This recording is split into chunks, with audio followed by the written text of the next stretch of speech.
We're going to pop over to the channel. All right, everyone. Hello. I hope all of you are well.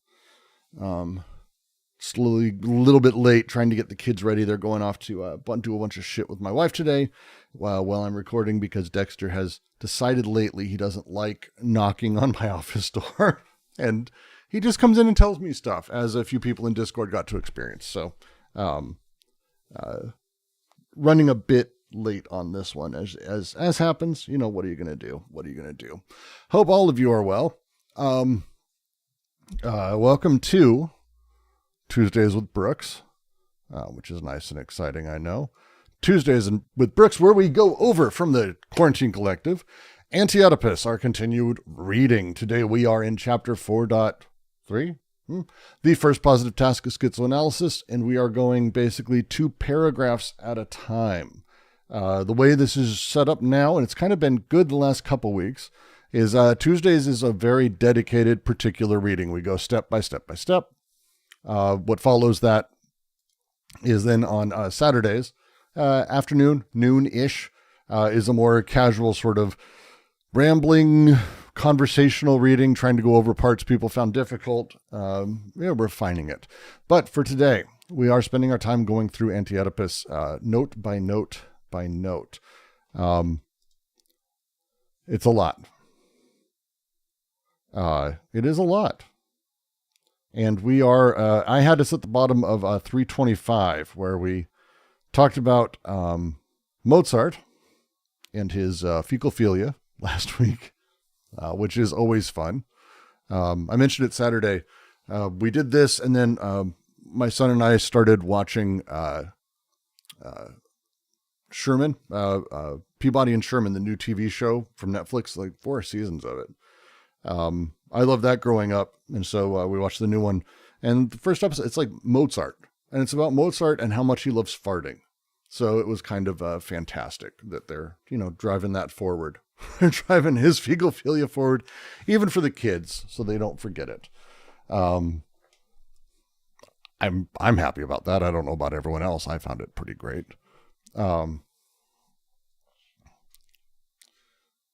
Hey, YouTube chat. We're not doing political debate here. If you are here to do Anti-Oedipus, that's great, but we're really not doing the fighting for nationalism or critiquing nationalism thing right now. Super not in the mood. Super not in the mood. So let's chill those fucking rolls. Okay?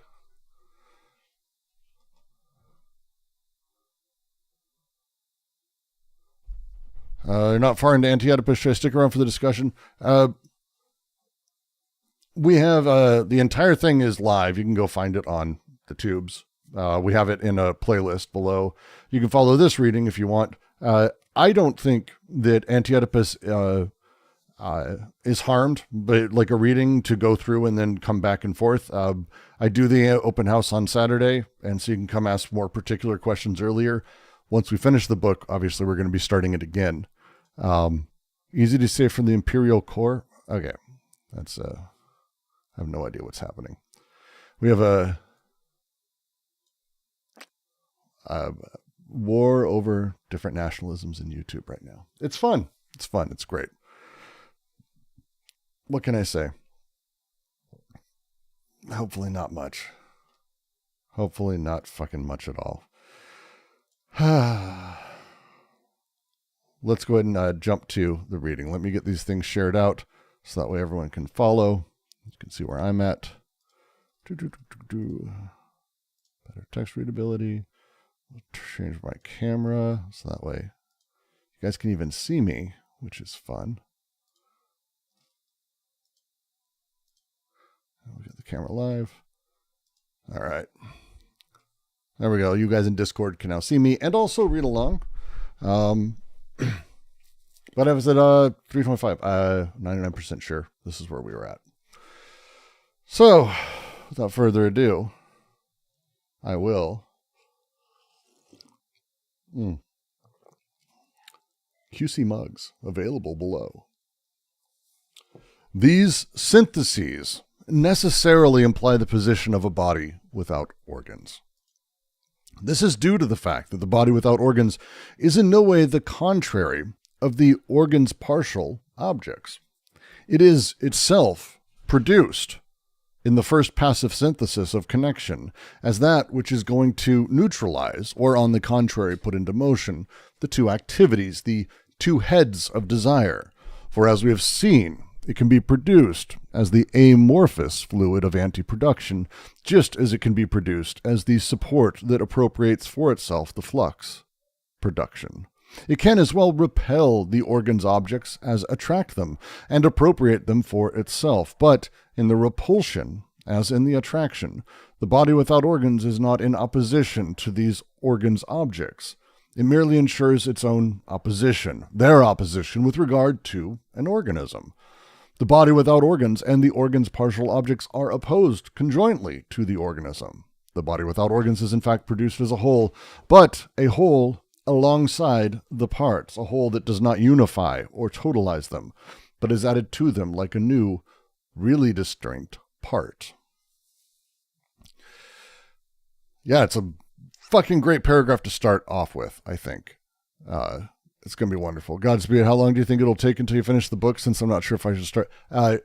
Literally the last section 4 it's taken 3 months to 6 months. So we're either halfway through or a tenth of the way through. And it varies every time. This is our third time. And as you may be able to sort of tell from how I'm talking about it, the first time through, I think we kind of blasted through it, and I'm really not a fan of how we did that. That's one of the reasons that I don't recommend people go back and read listen to our first setup for that. Instead, it's far better, I think, for people to dive a little bit into our second reading. Second reading, we took a lot of time with it. I think my understanding of the book is better than it was now. But also that means that I'm also going to be more interested in different parts of it. So, yeah. Who is someone in Discord wants to say something? Hello. Oh, wait, that's Naromi. Naromi, you're coming through. Your mic came through. Just letting you know. Appreciate it. Just 2 seconds.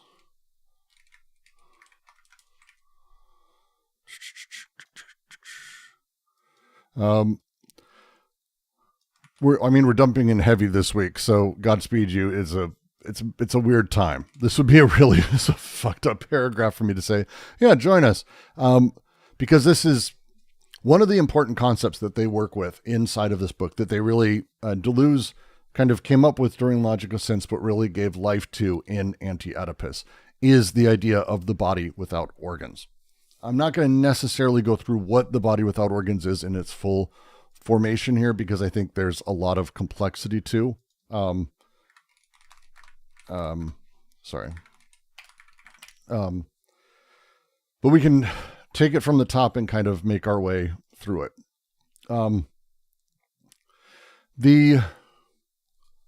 This section of schizoanalysis, the previous paragraphs, a couple of them in a row, are really going through sort of the schizoanalytic view of how the unconscious operates. And they're doing this after setting up and sort of taking down how psychoanalytic unconscious operates, which is based around symbols and relationships and analogy and metaphor, where I can say, oh, mom and dad, mom is the life giver. And so therefore anything that you are related to in that sense of being a life giver is your relationship with mom. Your father, stern and controlling. That would be anyone else who's stern and controlling. Your boss. Could be your wife. It could be your kids. That relationship is what comes first in the empty position that your father fulfills. This is psychoanalytic thought. Schizoanalytic thought is like, no. Those things are they're very much real. Like, people are going to say them. I feel that this is controlling. This angers me. This reminds me of this, blah, blah, blah.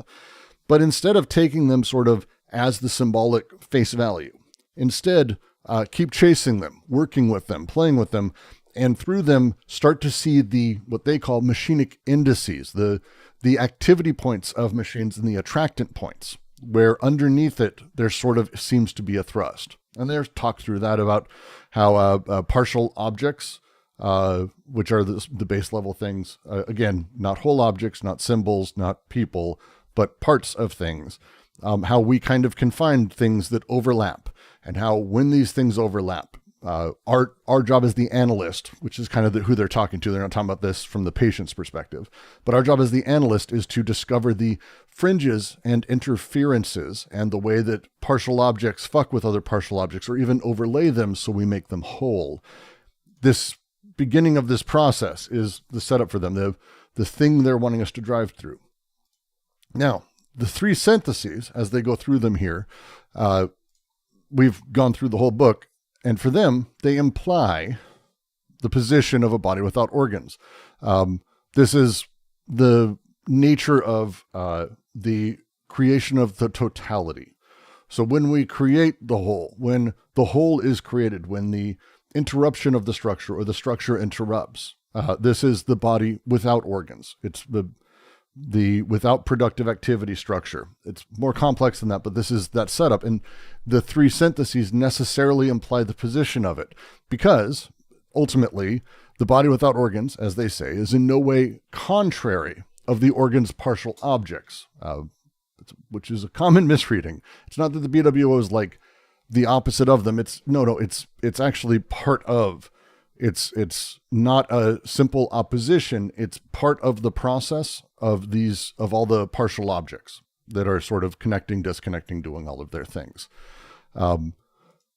That's basically what the opening here. The BWO itself, and I'm just going to say BWO from here out, so apologies for that also. Don't worry, Shakespeare. Don't worry, Barbarian. We'll get to it. Because there's actually a lot here that's really, really important, and I'll point out a handful of papers, and I have a handful of really good resources that I think help explain it very, very well. Yeah, please. Regarding the BWO, can we think of it similar to Spinoza's wholeness of nature and substance? Very much no. So when we talk about Spinoza's wholeness or substance, that is more the chaos or the chaosophy, for Deleuze and Guattari. It is the totality of everything from which things are individuated from, effectively. The body without organs is not the body without organs, the substance or anything like that. It's part of the production process of desire. Dan Smith, who I linked to his PDF, a PDF of his paper, What is the Body Without Organs? And it's a phenomenal essay that dives into the setup, because part of when we talk about the body without organs, you have to kind of also place it in what is, I would say, an ongoing dichotomy and problem that exists within the way we think of things. We either think of things as being machinic, a sort of physicalist, clanking together, or organic, based around an organism, a singular total activity, even though it is kind of machinic. And so we do this thing all the time. You'll see it in science explainer videos where they show, here's how DNA works. And like they show things clanking together, or they go, hey, here's how this protein works. And they literally have like a protein that's almost walking. Like, this is a real thing. And it's like, it's either machinic or organism. And the challenge with this dichotomy is it puts us in a place of completely having a one or the other, where we are either machinic or we are organic. And that debate is pretty significant, I think, to a lot of things that are going on in philosophy for the last 50, 60, 70 years, but also before.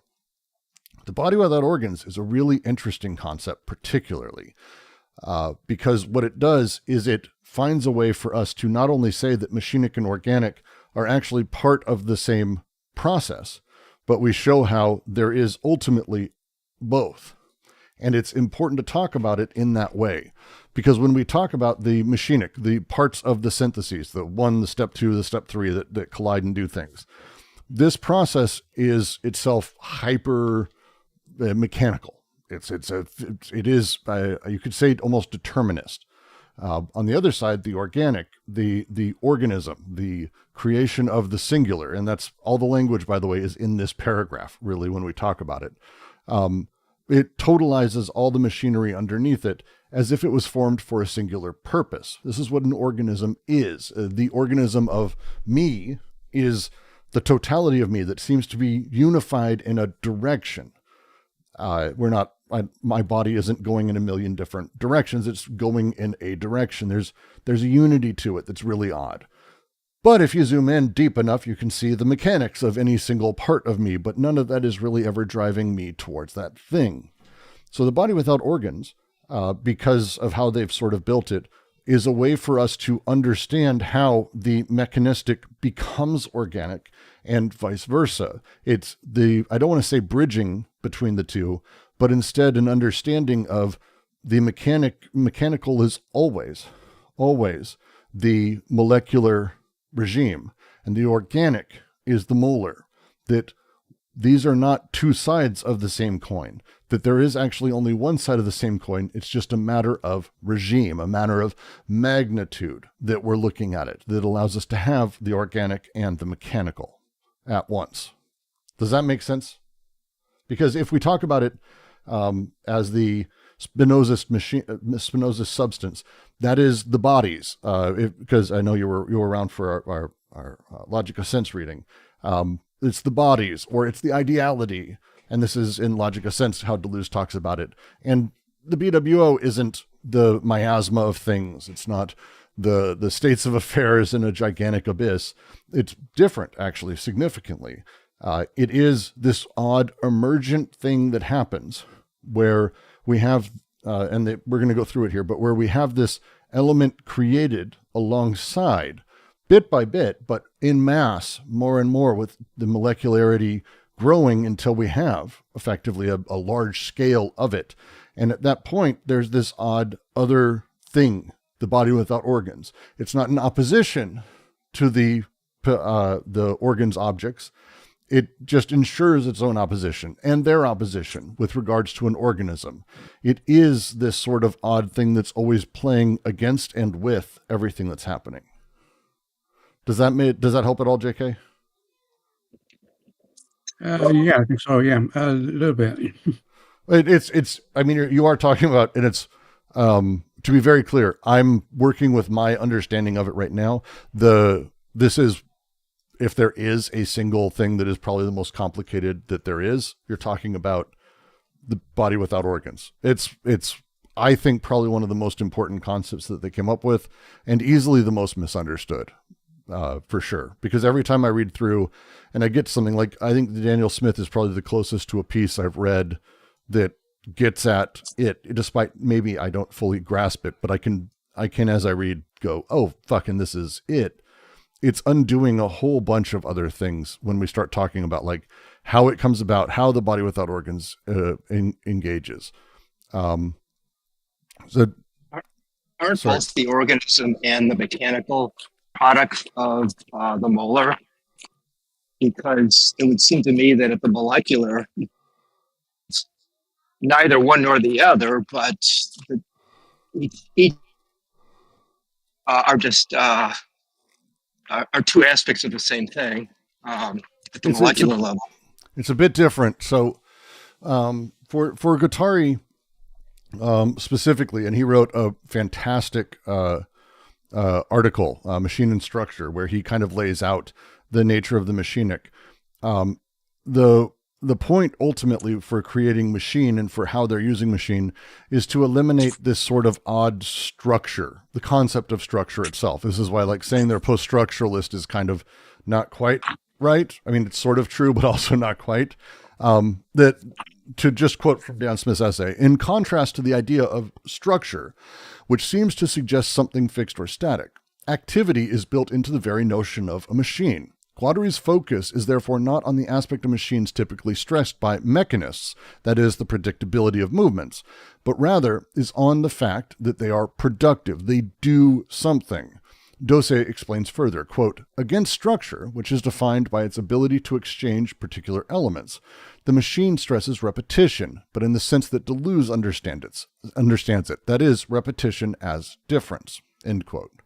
One of the great insights of Deleuze's difference in repetition was that there exist forms of repetition which do not only produce a series of identical terms, the kind of repetitions Deleuze is interested in are those that introduce difference into the thing they repeat. Consider, for example, the performances of a piece of music, each of which constitutes a repetition of the notation written out by the composer. In each performance, the same thing is repeated. It's the written score. But the work that is produced varies enormously, whether because it's played by different musicians, conceived of by a different conductor, musical director, or even played differently by the same musicians on different nights. Guattari's idea was to reconceive the notion of a machine in line with the Deleuzian notion of repetition, to arrive at a concept which would explain the production of differences. So, the machinic sort of understructure, the machinic unconscious, is the space of these continuous repetitions, but the repetitions aren't producing identically every time. This is the big deal. And it is, again, as I've really tried to just say, this isn't a single connection that happens. These are masses of connections happening over and over and over and over, overlapping and generating sensations over and over and over and over and over. That thing that's happening, as that happens, this over and over that's happening, the sensational after effect that sort of is part of that, these things begin to overlap.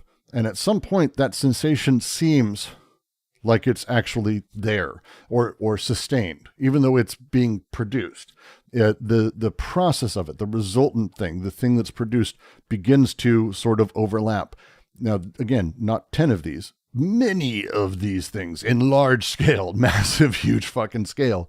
And this is where we start seeing the BWO created, because at some point, even though there's not actually something being produced here, it's being produced, but the BWO is not that. The BWO is the seeming consistency of all of these things at the baseline of it. So when he says and he opens, and this is kind of just to go back to the page that we're reading, which is in theory what I'm supposed to be doing.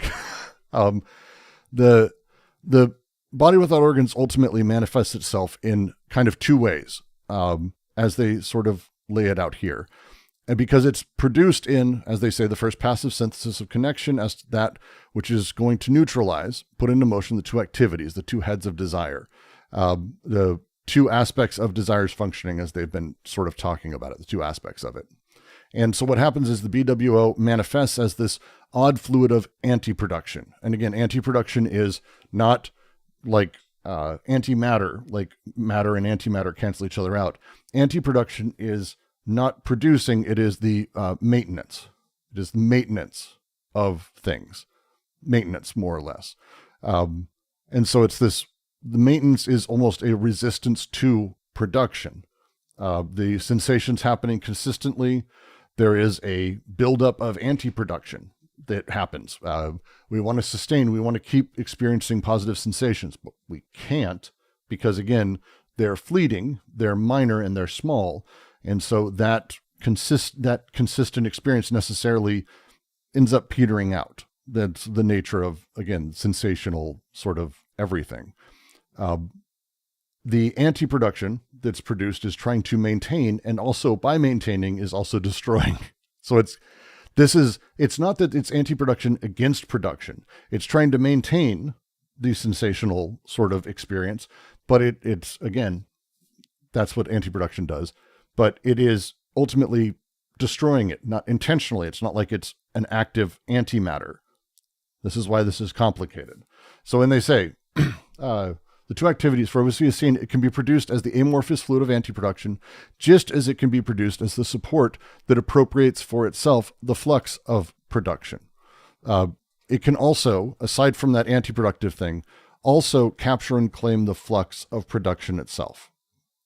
So this means that ultimately the BWO can push away or draw in partial objects, the organs partial, and even sort of semi-incorporate themselves in them into its sort of setup. But again, the BWO is not in opposition to these things. This is not it's important to constantly come back to this. The BWO is not against any of these things. The BWO doesn't really give a shit.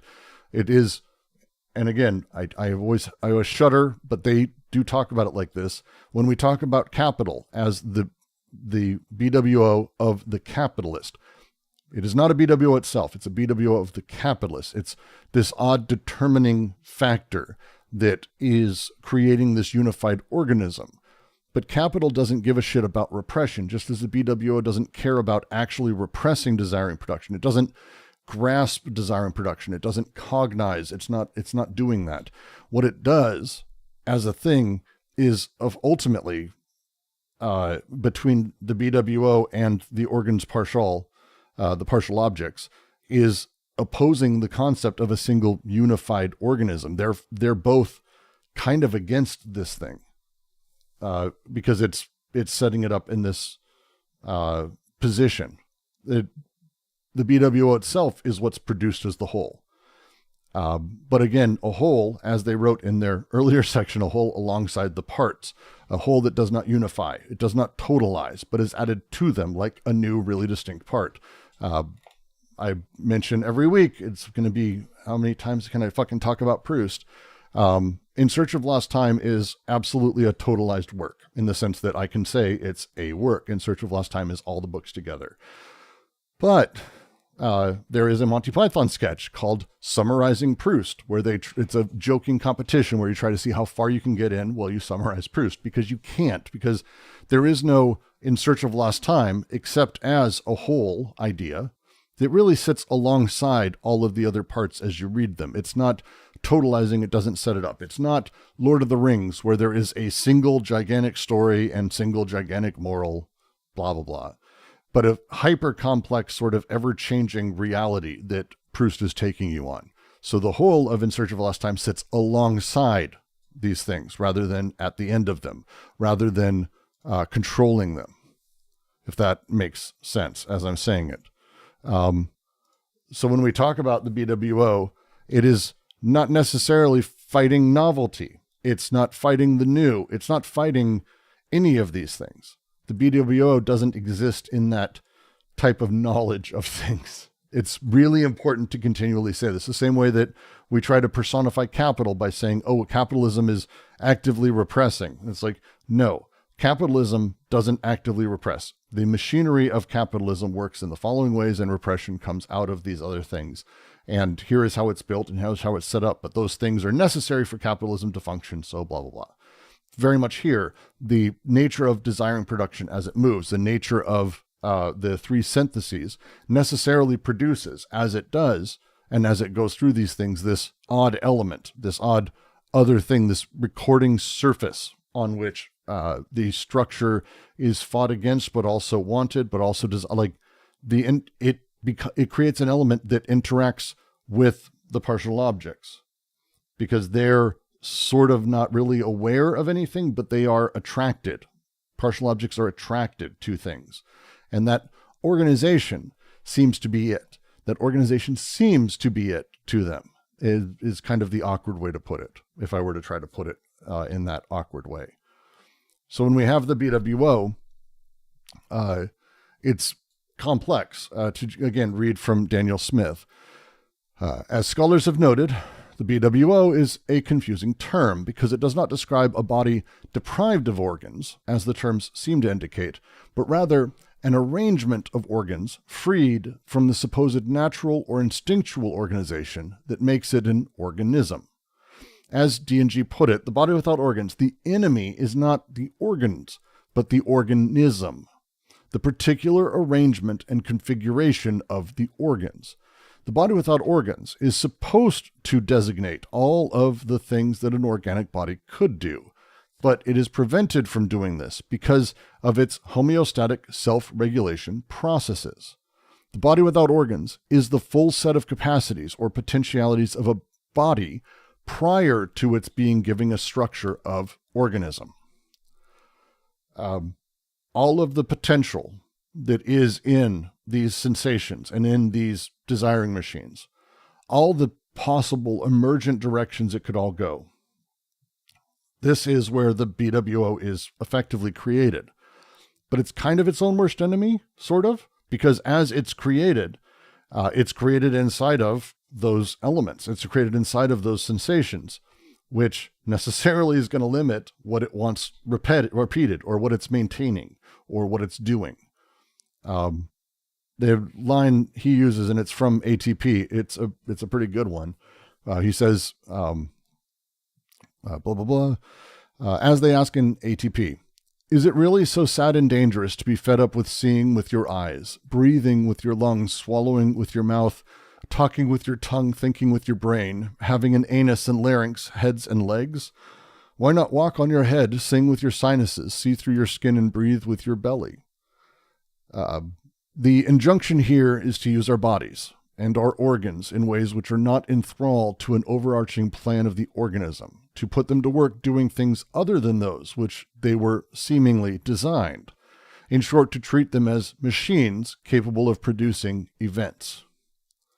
The organism then can be defined as a certain way in which the body without organs is captured. This is what an organism is. One which restricts its capacities, constrains it. Quote, the BWO howls, they've made me an organism. They've wrongfully folded me. They've stolen my body. Of course, organisms are not the only way in which the body without organs can be captured. In ATP, they discuss strata, and a whole bunch of other stuff. Thus, rather than following the conservative tendencies of the organism that always pull it back towards the statistically normal, relegating everything that falls beyond this range to the register of pathological, D&G recommend a new kind of experimentation whose ultimate goal is the event, the production of something new. As we saw in the first section, the production of an event changes even the thing that produced the event in the first place, so that the organic body will not remain the same after it has made itself into a body without organs. It's a really good essay. Please do join the DGQC. It's in the voice chat right now. If you haven't read it, it's fucking really great. I'm really a big fan. Very much. Thanks, Brooke. You mentioned the potential BWO. Is there any relation? Sorry, you're cutting out. Sorry. Yeah. You're cutting out. Is there any relation between that and the Deleuze's idea of the one more time, of the what? Can we relate the BWO to the virtual anyway? Yes, it is that. I mean, I'm like, I think we can just, like, when we're talking about the virtual and the actual, I made a video on the difference between them and possible and real, because it's not the same thing as saying something's possible or real. The virtual and actual, again, consider the arrangement of all of the parts of your body. It's separate, don't think of them as parts of your body, but I'm saying that so that way you're able to. All the things that anything could be even connected to or part of the thing that is your body. What can it do? Well, what we learn in life is limited, and we learn to limit that more and more. We learn to be very careful because we don't want to do one thing that breaks another thing, hurts another thing, stops another thing. The potential is limited by the maintenance of the organism, more or less, the maintaining of that thing, which stops us from doing other things, which again, the organism, this is all me, and this is what Brooks does. Brooks does these things, and men do these things because I am Brooks and I am a man, and white men do these things, and bougie men do these things, and men born in the middle of Colorado do these things.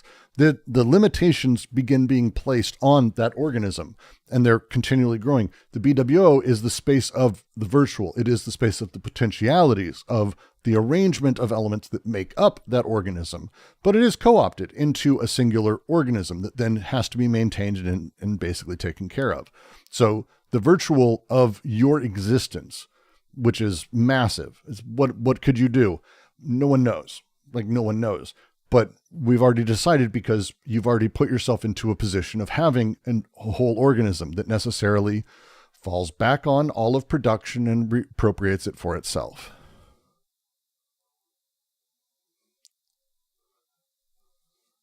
Are BWOs diverse as organisms? That might be the wrong question. The BWO is productive and part of the productive process. So every organism has its own, effectively, but they're not like unique things in the same way that desiring production is fairly universal. In the same way the production of the BWO, the surface and recording of it, every organism necessarily is going to have a sort of unique version of it. But they are saying, well, wait, what if we get back to and think about, hey, this BWO, this organism that we are, the body that we incorporate, the organism that's a totality. Well, wait, underneath that is desiring production. And this is creating and doing all kinds of random stuff. We're seeing it in people that we call mad, that we call autistic, that we call schizophrenic, and we're locking them away. But these people have clearly shown odd directions that we could all be going. The process of things that exists, we could be far closer to that than to this totalized thing that is an organism, in particularity, in symbolic sort of castrated capitalist nightmare that it sort of exists in, more or less.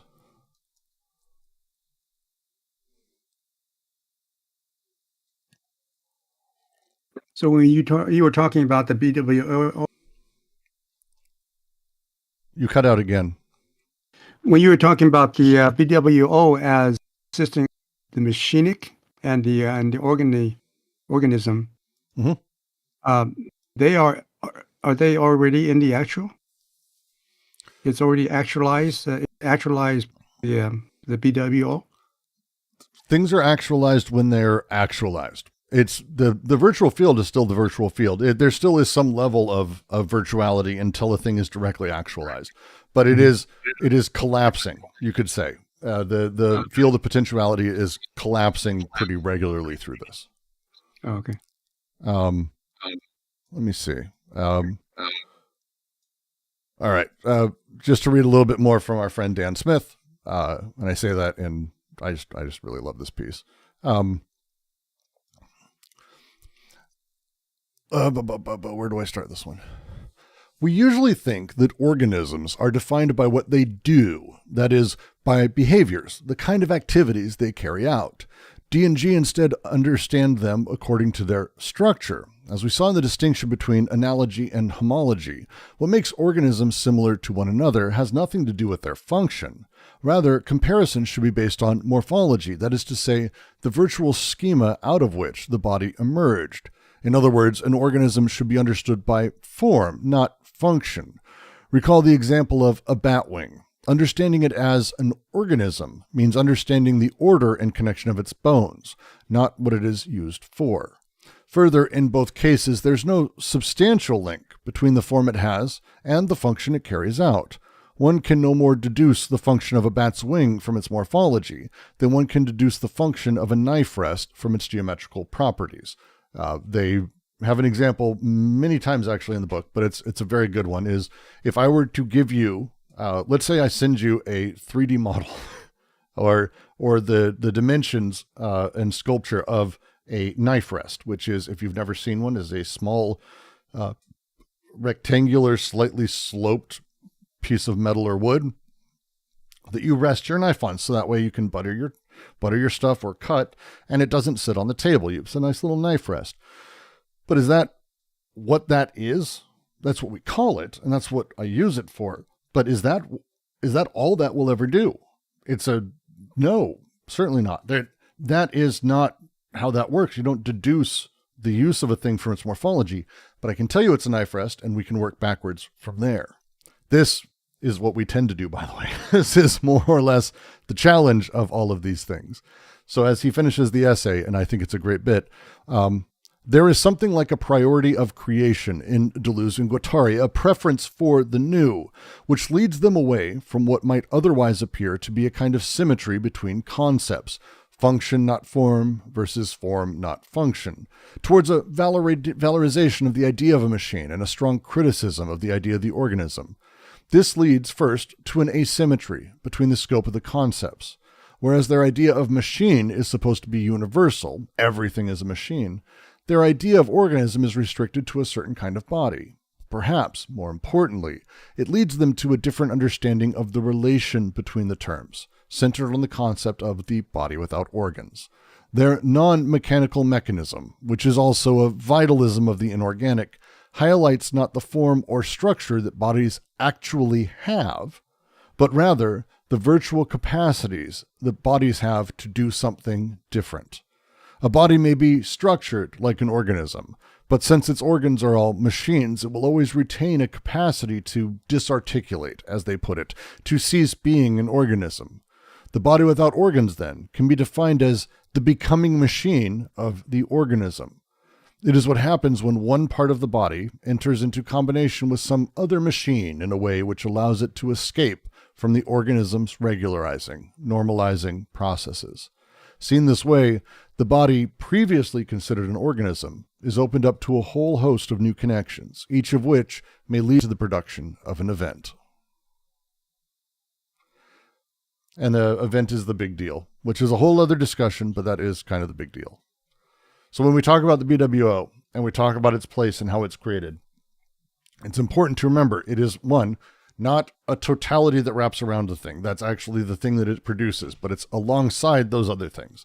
The other part is to remember how it sits in this and how it is produced alongside the sort of mechanistic processes, but there's a vitalism there that also produces the rest of the organ. This is the process of the creation of those things, and understanding the process gives us the ability to push things a little bit each way and to, again, play with the machinic indices, which is effectively the point of this paragraph, as far as I'm concerned, because the BWO, well being its own sort of entire entity, it again doesn't function as a unity. It's not there to unify partial objects. It is there alongside them. It is another partial object, effectively. But we totalize it in how we talk about it symbolically, or ourselves or organisms or anything else. Again, the knife rest is their example because it's very easy and very simple. It's what the fuck? Oh no, it's actually, there's a million things you can do with it, and we certainly wouldn't be able to define it. Well then, if we can't do it with a knife rest, why can we do it with a person? Like, if you can't even do it with a fucking knife rest, is kind of their point. More or less. And that's a short paragraph. And that only took 48 minutes. This fucking book is going to kill everybody. Ducky says, BWO is a complex topic. As I continue to listen, I keep hearing the theme of misplaced or incorporeal essentialism. And definitely not incorporeal. Everything's material that they're talking about. It's a very materialist setup. There's an idea that essentialism, perhaps like telos, purpose of object, is something people will define and forget that it can do other things. More or less. And this is, again, the way that the book is very much written, it's important to remember that these things come back and fall back on themselves. And the book is written this way. The first sentence is the first paragraph, is the first section, is the first chapter, is the whole book kind of mentality. You constantly can bounce and come back and bounce and come back. And the process of how we have gotten to where we're at is not purely, we aren't purely like safe, sort of idealistic desiring production. Desiring production itself exists sort of in its own way, but it exists in time and it exists in history. Now, it's not aware of history, but in mass it is. BWO exists in this way. It's able to have these memories ensconced upon it, but language and being told things, being told rules, the oddness of how we exist socially and politically also falls back on all this. So all of these things come back to how we have a unique integration of all of these elements now. And that's no, I'm not going to disregard anyone, Ducky. That's it's a good comment.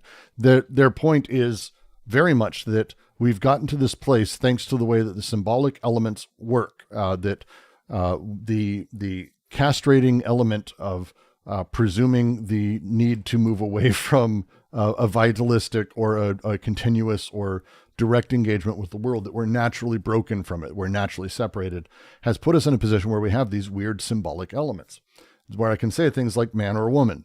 This is problematic in a lot of ways. For example, you're a woman. Okay, that defines everything. It can. Go back 200 years. It defines an extraordinary amount about a person. Just like if I were to say you're a white, a black, a Jew, someone who lives in Gaza, whatever it may be, it's setting up what is possible, and it limits it also in almost the same step. This really odd thing, as it kind of comes back on itself, is the idea of the knife rest. If I say to someone, you are an Israeli Zionist, that sets up what they're capable of doing as far as everyone's concerned. And also probably themselves. They probably, I am that. They are a knife rest because of the shape, the setup, the thing they are. What is it? What is it about them that's doing it? How are we setting this thing up? How would we change that? How do we rethink that? Well, for them, it's, hey, you need to maybe take a step back and realize the process of how we are all produced. And again, this is not just right now. This has been going on your entire life, your parents' whole lives, your grandparents. Like, this is humanity and animals in a lot of capacities. This is the production of the real world that's been constantly happening, that also has been falling back on itself. So very much, it's an incredibly complex topic.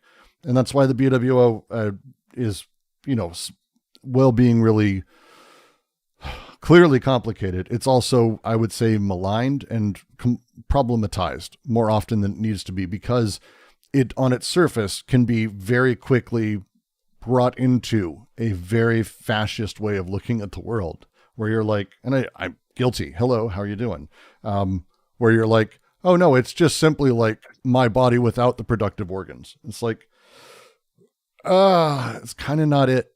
It's the start of the idea, but that's not really it. That's not how it's produced. That's just, again, presuming my body without the organs. So, okay. What does that mean, and how is it set up?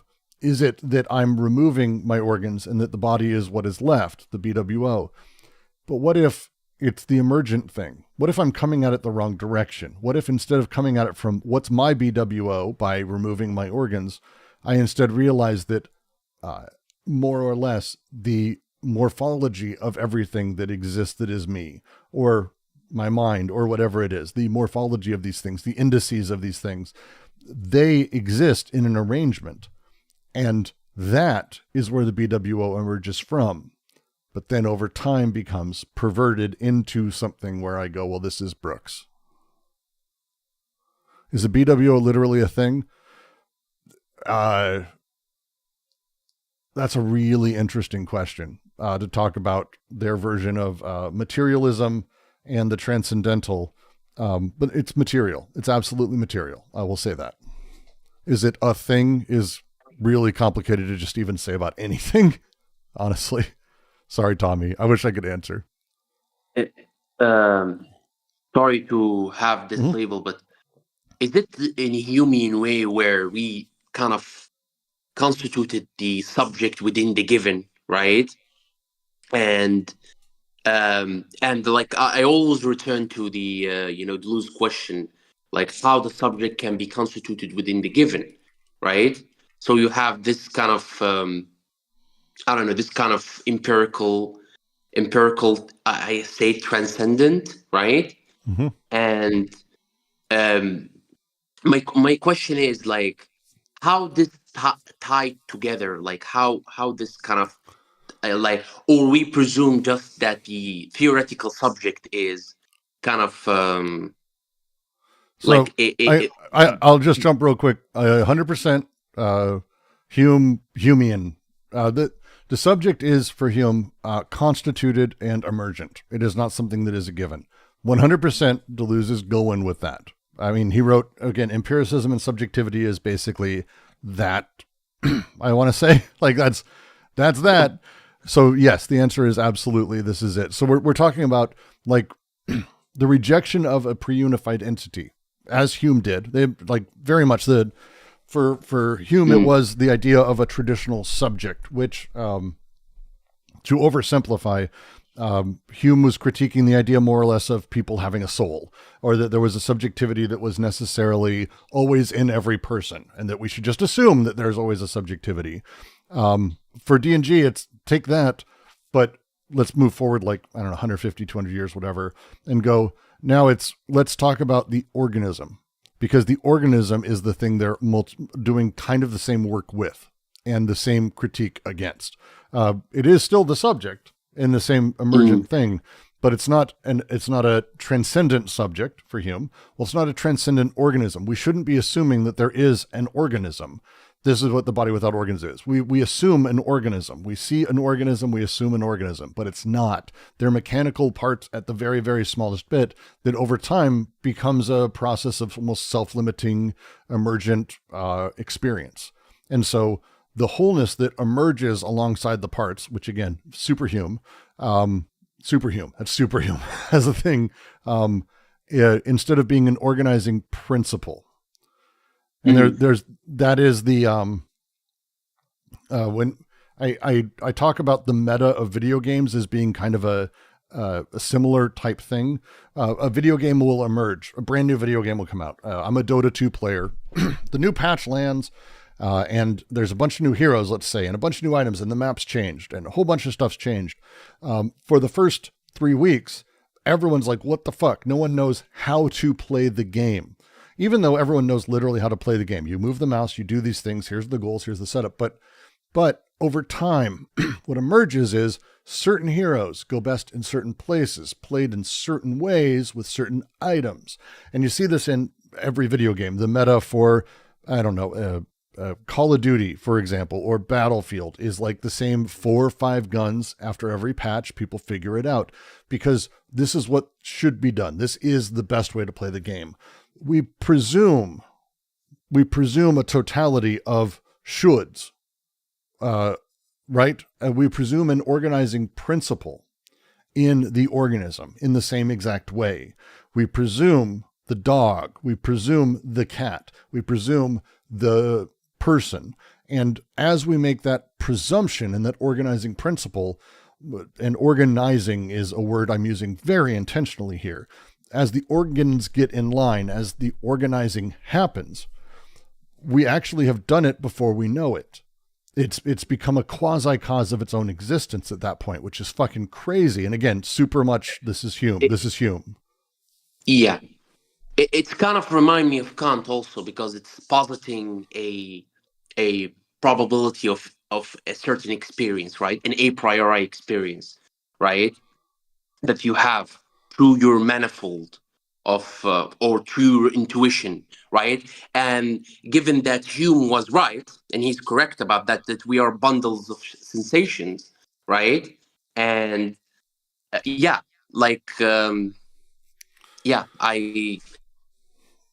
Well, and again, this becomes this idea of the organizing principle that is retrofitted because that's what's happening. It's what's happening it's the old line. It's Raymond Smullyan tells the story of a neighbor of his who tied up his dog and beat it. And one day, the dog, people were walking by and got a little too close, and the dog viciously dove at them. And he came out and he beat the dog again. He says, Jesus, isn't it a good thing I've got this thing chained up and beat it every day?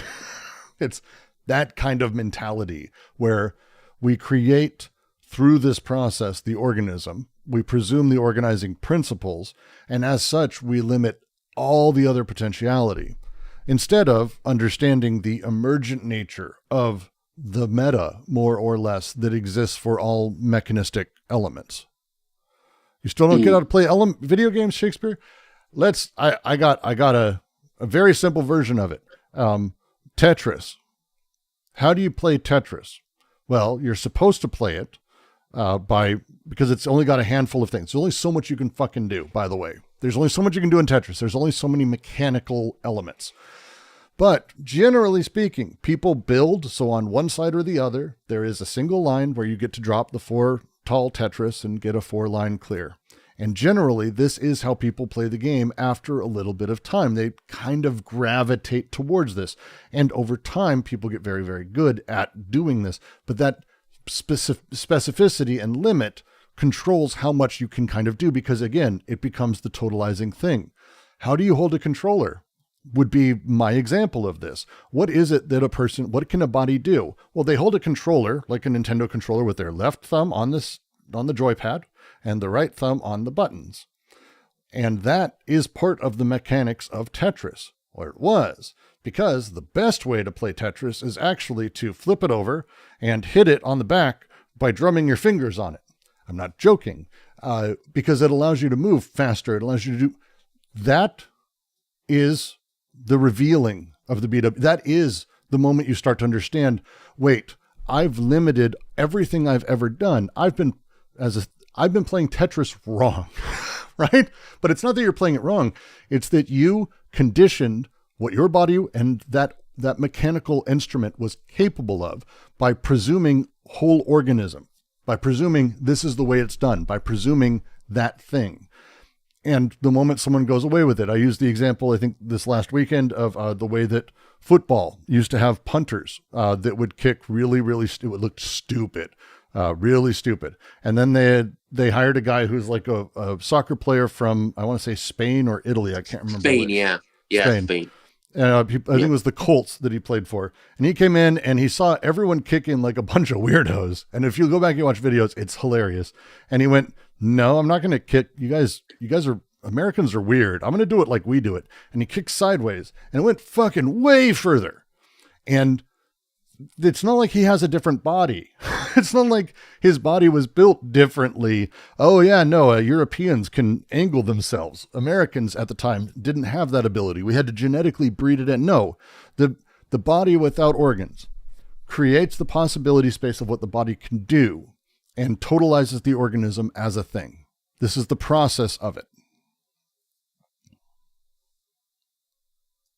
It's kind of like, I feel, and hope that is not naive, like, I feel based on what we read from Anti-Oedipus is that it's kind of like a materialist psychology. At the same time, it's kind of like a Spinozian layered, right? Life kind of basing philosophy, right? Where it's kind of everything is kind of in one substance, right? But I kind of like refrain from doing the axiomatization, right? Or doing axiomatization to deleuze. But at the same time, it's kind of like, you have anti-production and production moving at flux, right? You have desire and you have dissocius or the social, right? Moving at the same time, right? It's similar to Spinoza's system. Not similar, but like it's kind of like the same, right? It plays into these things, yes. It plays in very much to these same things. Yeah. But again, there is, as you start thinking about this, you start seeing about how, one, it's revealed in capitalism, but two, how it is utilized and how it is sort of both hated and adored by the capitalist system, because by putting people in the position of here is the limitations, by creating those kinds of controls, the BWO of what the limits of the body can do, we kind of have what's really interesting. Good workers on the one side, like obedient workers doing the thing. But we also have, as they've talked about, the schizophrenic, the autistic, produced like Prell in a factory, because this is the system of capital and it produces people in a way that sort of fucks with them. And so they have this broken sort of setup, because we all do, but utilizing their mental, what we would call mental illness, their non-normativity, as continually pushing the edges of things, because it's, again, capitalism is breaking the old rules down, the old codes. The BWO doesn't give a shit about these, has no concept of these things.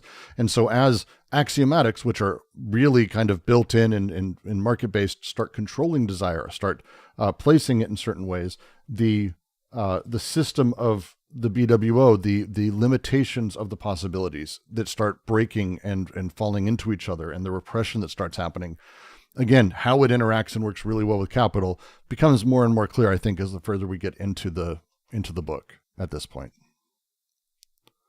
Do they still make Pearl shampoo? That's a great question. Let me find out. I feel like it's a overseas thing probably, but do they still make Prel? Yeah, they still make Prel. Goddamn. They still make Prel. Oh, there we go, Shakespeare. Brooks, Yes. what is the connection between the organic and non-organic, right? In the kind of they are the same thing. That's I think their answer would be they are the same thing, and that it's a matter of the way that these interactions end up leading to a complexity that unifies them retroactively, as the BWO does, and the organic that comes out the other side. The mechanic and the organic are not two things. They are the same thing. You are mechanical, but you're an organism too. Like You are. Like, we talk about you as such. We have a sort of singularity of being that people have, even people who are, dissociatively schizophrenic. There is a singularity of being even still there that's really interesting. So there's this odd thing that happens, but it's not that they are two different orders of things. They're two different regimes. They're not two separate worlds. We're not talking about the ideality of Plato or the abstract of, or the ideological of Marx. We're talking about all of it is actually produced and part of the same setup. And the unique thing, again, to just sort of skip ahead a little bit, because we're going to be getting to it. And you heard Daniel Smith talking about it when I was reading his stuff. The production of events that are unique and different. This is the point, is being able to see the way that these things work, so that way new events can be produced. New events change us, change things, change everything. Because as something happens further down the line in terms of production, the BWO is there. It's ready to capture and try to, totalize it and bring it into the works. But the creation of new fucks with that pretty consistently. You can see it. My favorite example actually would be probably in the last 20 years, the explosion of older trans people, where the moment that this potentiality came into what it means to be like anything. I remember when I was a kid, this was not a thing. The 80s were not a thing. My Uncle Bobby, while he was asleep, he was visiting, he was a military guy. He fell asleep with his shoes off, so we painted his toenails because we thought it was hilarious. I was a little kid. He had daughters. We thought it was funny, and it was fucking hilarious. He was so fucking mad. It was unbelievable. He was so pissed because it's a masculine, this 80s. This is not the time to fuck around with that stuff. He's in the military. What will people think of him? Don't ask, don't tell, blah, blah, blah. That change that has happened, I think, over 30 years as people start, like my dad the other day painted his fucking toenails. He doesn't give a shit anymore. It's really the way these things change, the way that they set up and the way that these things sort of adjust cause, again, this sort of odd shift in what their body can do, because it changes their understanding of what a body ultimately is. And they want us to go a step further than that, rather than just diving straight at the idea of what a body is. Oh, we're going to adjust it and add this factor here. It's understanding that the body is actually a totalization and a whole created alongside all the other parts that exist. So you are actually only all of these parts. The totality of the organism is just another part. And that understanding is completely different. It's kind of without surface, like kind of like the surface is not, I don't know, it's not there. At the same time, it's kind of a body without organ, I guess. I don't know how to describe it, but the surface is not there, right? It's not like even my body is like a part of kind of, I don't know, other or the other, I guess. I don't know if that makes sense, right? Like, but yeah.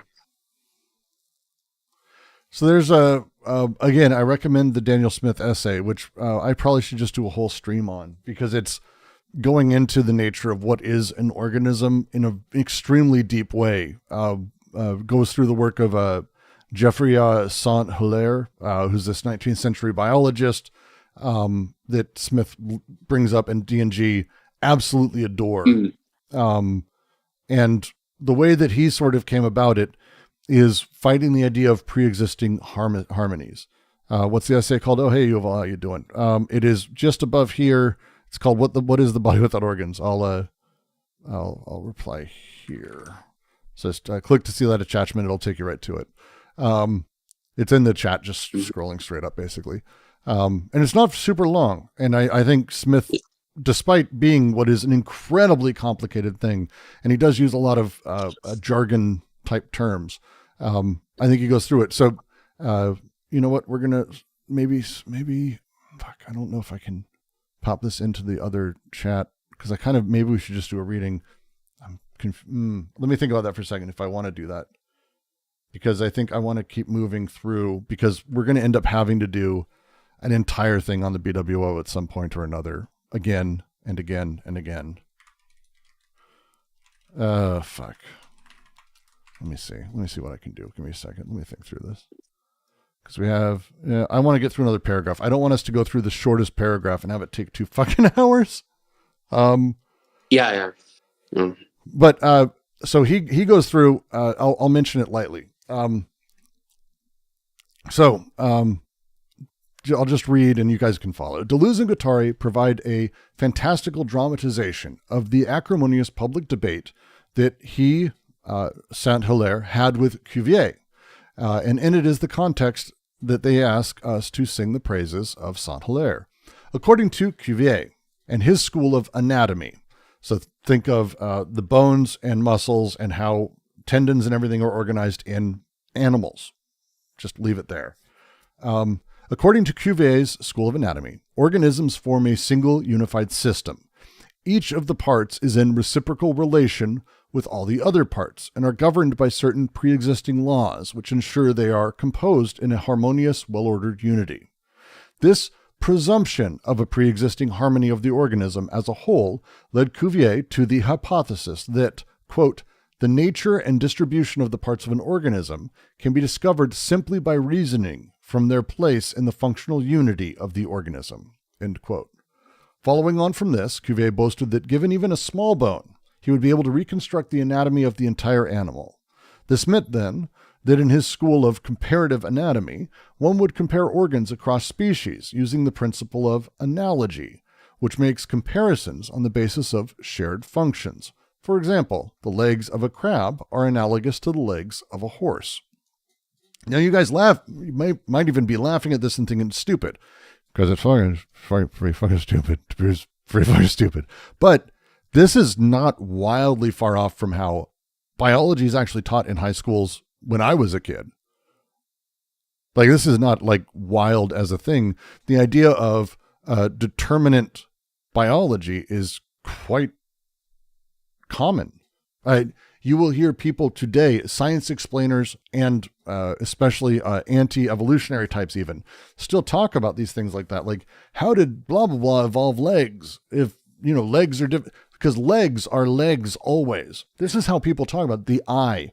Well, how did the eye come about? That presumes that there's a such thing as an eye, which would be a particular arrangement of things that is always there.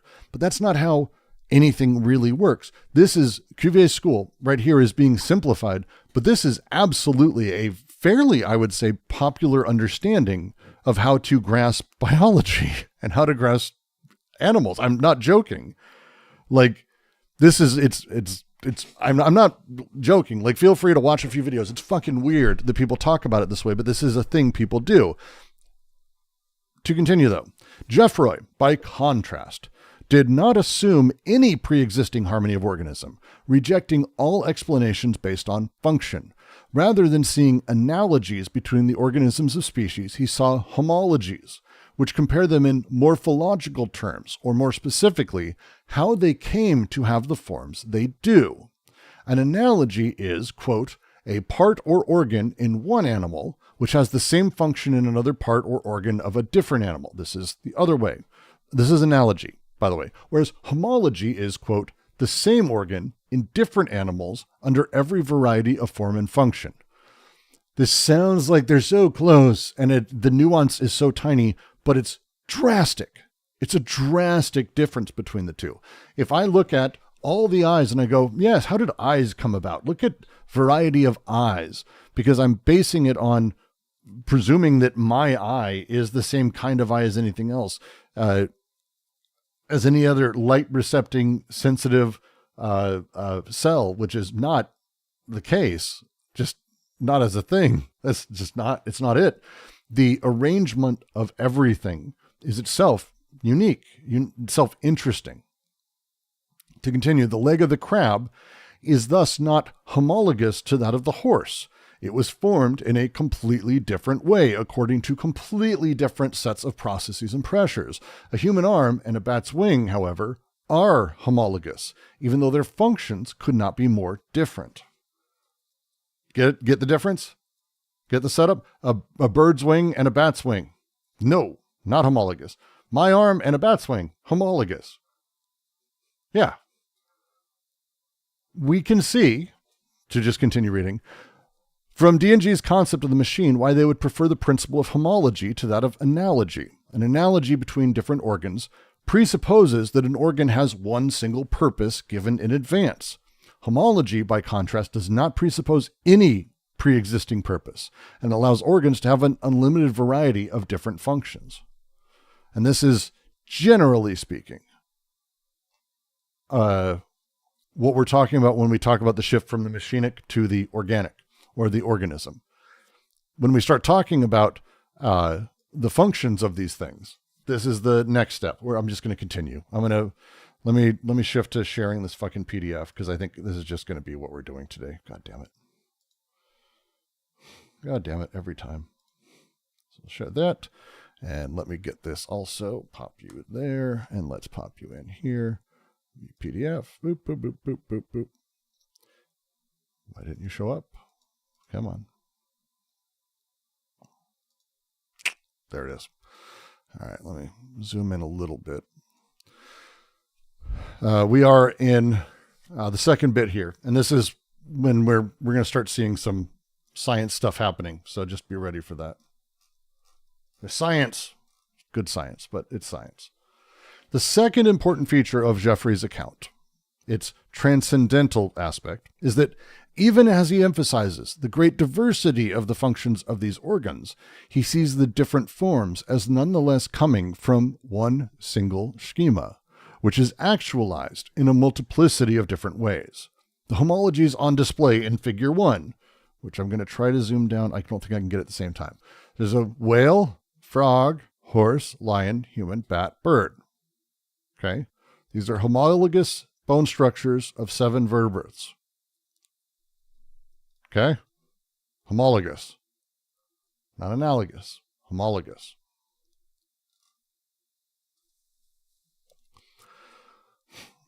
The homologies on display in Figure 1 come about because the schema of which these multiple actual energies emerge is the same in each case. So I was wrong about bat and bird because I'm dumb. So fucking, why are you listening to me? All vertebrates are formed on a single plan.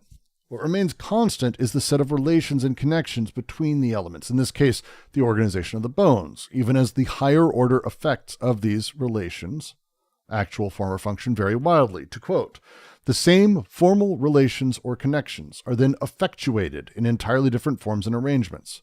Still the same abstract animal that is realized, only to varying degrees in varying modes. Geoffrey is frequently hailed as an important precursor to the theory of evolution, but Darwinism actually marks something of a divergence from his theory, which is in some ways more interesting. Whereas an explanation of similarities, according to the concept of common ancestor, would explain the composition of any given animal on the basis of similarity between itself and the foundation or origin of which it arose, for Geoffrey, there is no resemblance between this abstract animal, which is not an animal, but a virtual planar schema which describes the order and connection of bones, and the concrete animals that it effectuates. To return once again to the terms in Geoffrey's account, unlike Darwin's, follows its central principle according to which, quote, the foundation can never resemble what it founds. This principle emerges out of Deleuze's theory of ideas, which holds against Plato that there is no relationship of resemblance between the idea and the thing of which it is the idea. To return to the example of music, we see an example of a relationship between a foundation, musical score, and the thing that is founded, the actual performance, whereby there is no resemblance between them. Although the two are in a relationship of foundation-founded, they are nonetheless utterly unlike one another. One is composed of notes written on a page. The other is the acoustic performance of the piece of music. Returning to Geoffrey's account, we can see the same principle holds. In Figure 1, it is not the case that one of these iterations is the original in relation to which the others are derivative copies, nor is it the case that there is something like a perfect form of which they are all imperfect instantiations. There is no hierarchy of forms here, or even a genealogical line of descent. Rather, the idea of which they are all instantiations is a map of the connections, the particular arrangement of parts that they express in a different way. If you've ever read Foucault, this is very Foucault-y. This is fucky. This is Foucault-y. Deleuze's book on Foucault is fantastic if you haven't read it. For him, his question is, for Deleuze, he's like, the idea of the penal system is not actually a building, yet panopticon is kind of a perfect version of it. How? Because this isn't literally like these are the same thing. We see them together. The penal system, the justice system, and we have a prison.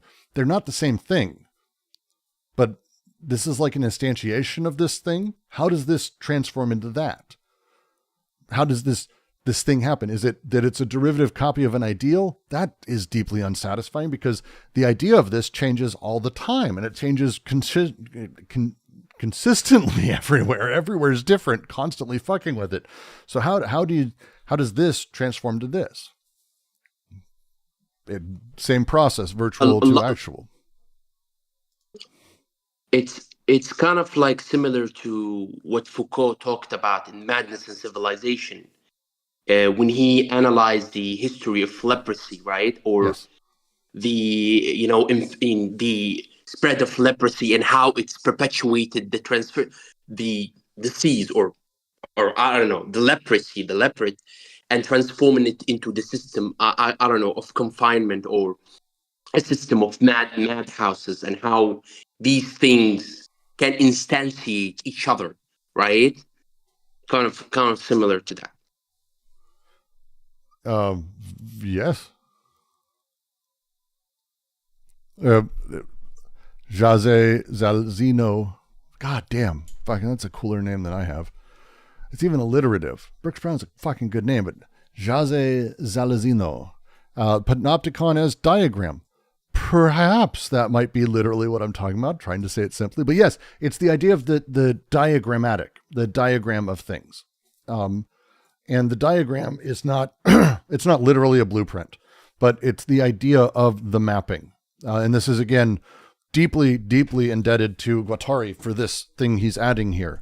Because if you read Logic of Sense, you can see where Deleuze is putting, you might say, the bones of the argument for the BWO together. But Guattari adding in the mapping and this other function completely changes how they view the relationship with the machine to the organism. That one just emergently becomes a thing, but then maps. And the mapping of the process is also emergent, also historical, also contingent, also political, also social.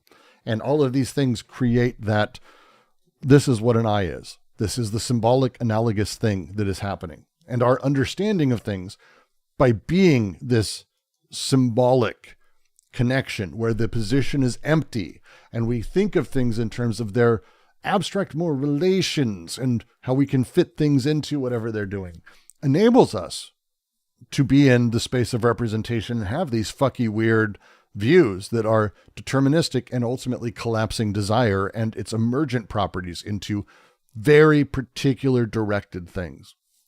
Video games are my favorite way to talk about this because emergence in games is one of the more fascinating fields of study, and very few people have spent a good amount of time on like emergence itself, because when you have a thing where you have a person or people who've designed what is possible inside of a box, what happens inside of that box, somehow it becomes this weird, very particular relation of a person within its surroundings and how a person reacts to that box and what they do.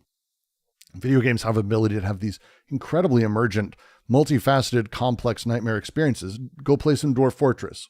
Give 5 minutes of Dwarf Fortress, or welcome to the rest of your life. And understand emergence. Captain Forever is another great one. Some of the Far Cry games early on did a good amount of this.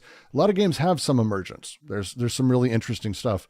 But that thing about emergence, how do we condition it and control it?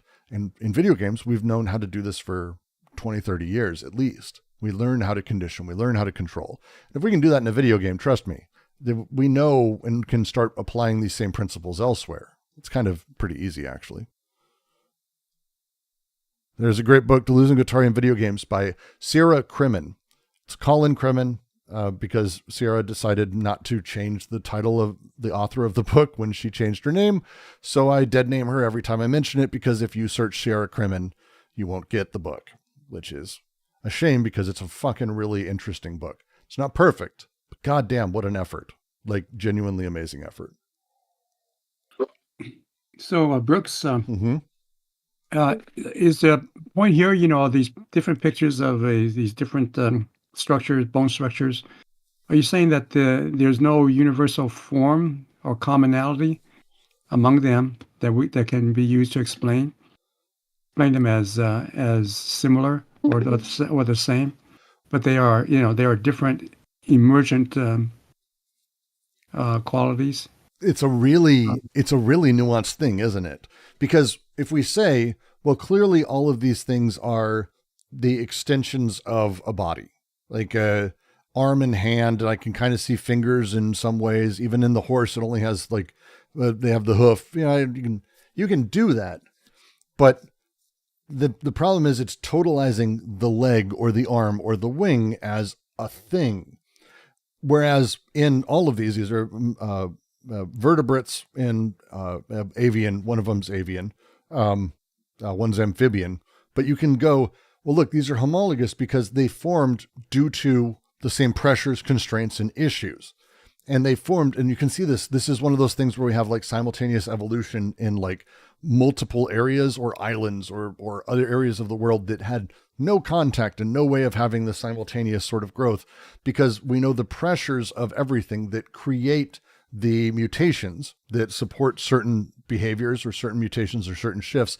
And again, the material production of the world is continuously working, and they happen and they kind of spontaneously pop up, and it's really weird, but they don't come from the same place. They aren't both just wings, and that just makes it's like, no, they were produced because of pressures. And so understanding a more materialist perspective of the pressures and forces that drive certain survival rates, certain mutations to survive, certain adaptations to be positive, and then seeing the results of that as being homologous, not analogous, is the big deal, if that makes sense. So you could even apply the notion of a form and material to understand these different, diverse. No, you have to understand the process and the position they take within it, and that's kind of the point of Joffrey's. Our arms aren't arms. My hands aren't hands. Like we call them this because it makes it easier to deal with things. Hey, let's shake hands, and you don't like hand me your penis or your foot. Like there's a reason we have words for things. It makes life easier, but when we also use these words and they are the sort of symbolic falling backwards on things, it pushes us in a position to understand them only as hands, and that is the thing that they are. That is the limitation in the setup, and also that only things that hands can do can be done with them.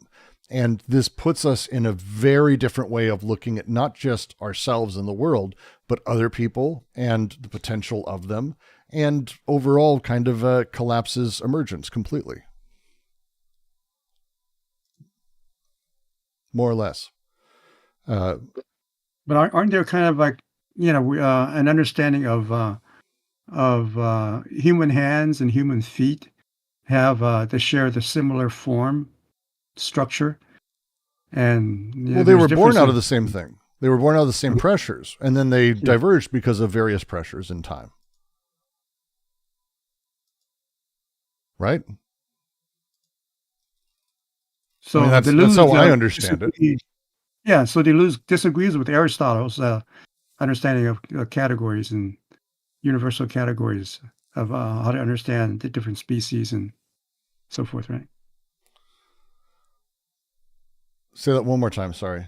Because Deleuze disagrees with Aristotle on this very point that Aristotle is trying to understand, universalize to understand a different species and how they come about and what makes up the way they are. So that lacks the kind of diversity that Deleuze wants to incorporate into his thinking, right? Yeah, because the Aristotelian or even Platonic, ultimately we can kind of group them. I know it's oversimplifying, but they're both trying to get back to this idea of like, what is an idealist version of a thing, or what is the true identity of a thing, or what is a thing most like, and for Deleuze, it's like, look, you can see similarities, we can spot patterns, good for you, but everything does emerge from material processes. There's not a determinist view of these things. We didn't have to have legs. That's not how it worked. We had to have legs almost by necessity because of the way that everything turned out and the way that the forces on Earth exist in certain particular ways. Gravity and living and the plants we were around and the type of monkeys that were able to do these kinds of, like, this becomes that sort of long tail emergent process, which is life and living and other things. But if we say, well, it's because and I've heard people fucking say this.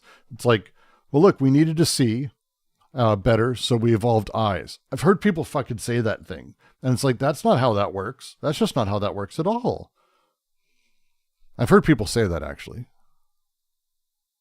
I see some certain phenomena that resemble what there's, especially on the internet, there's people who, I have a friend who lost his arm, right?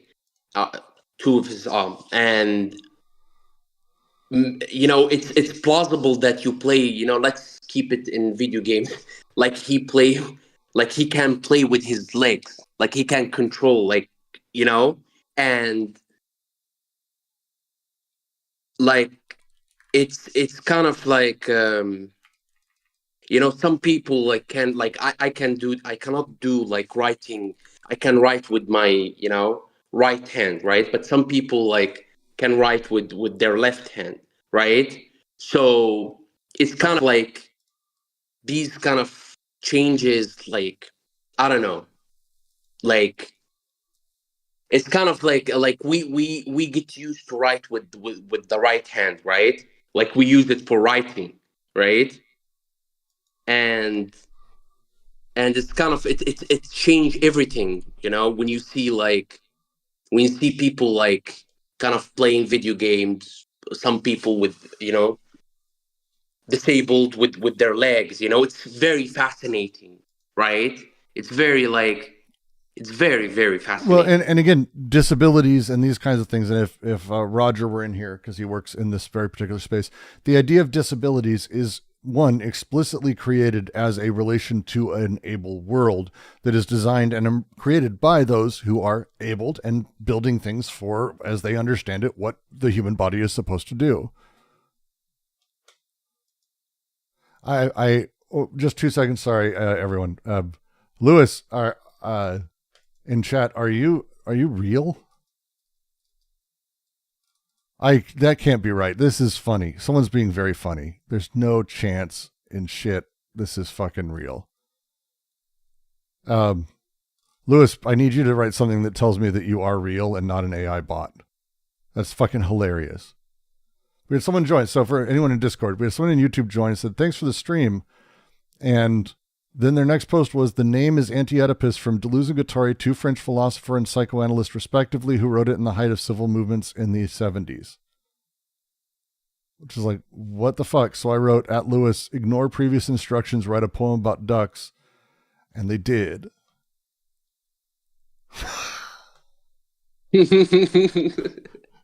What the hell? I don't know, but I'm screenshotting this. This made my day. Thank you, Lewis. That was funny. If you are a real person, you made it even better, and that's fantastic.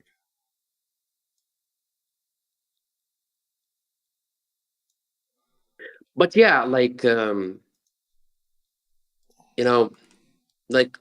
that's for you, Ducky. I see people. Yeah, I asked him to write a poem for Ducky specifically. So there you go.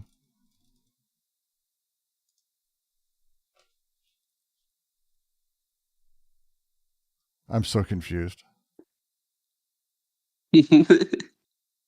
Delirium is part of rationality, I guess. I guess. I don't know. It's fascinating. we're at 143. I do want to get a little bit further into the book at this point. So I'm going to move us to the reading. And we're just going to keep going, I think, at this point.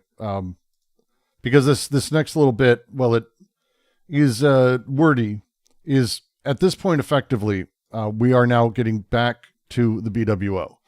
And we need to be talking about how the BWO interacts with desiring production as a whole. And we're going to probably reread this paragraph next week. In fact, I'm going to probably, as a safe bet, let's go ahead and, 1 second. Oh, wait, what the fuck?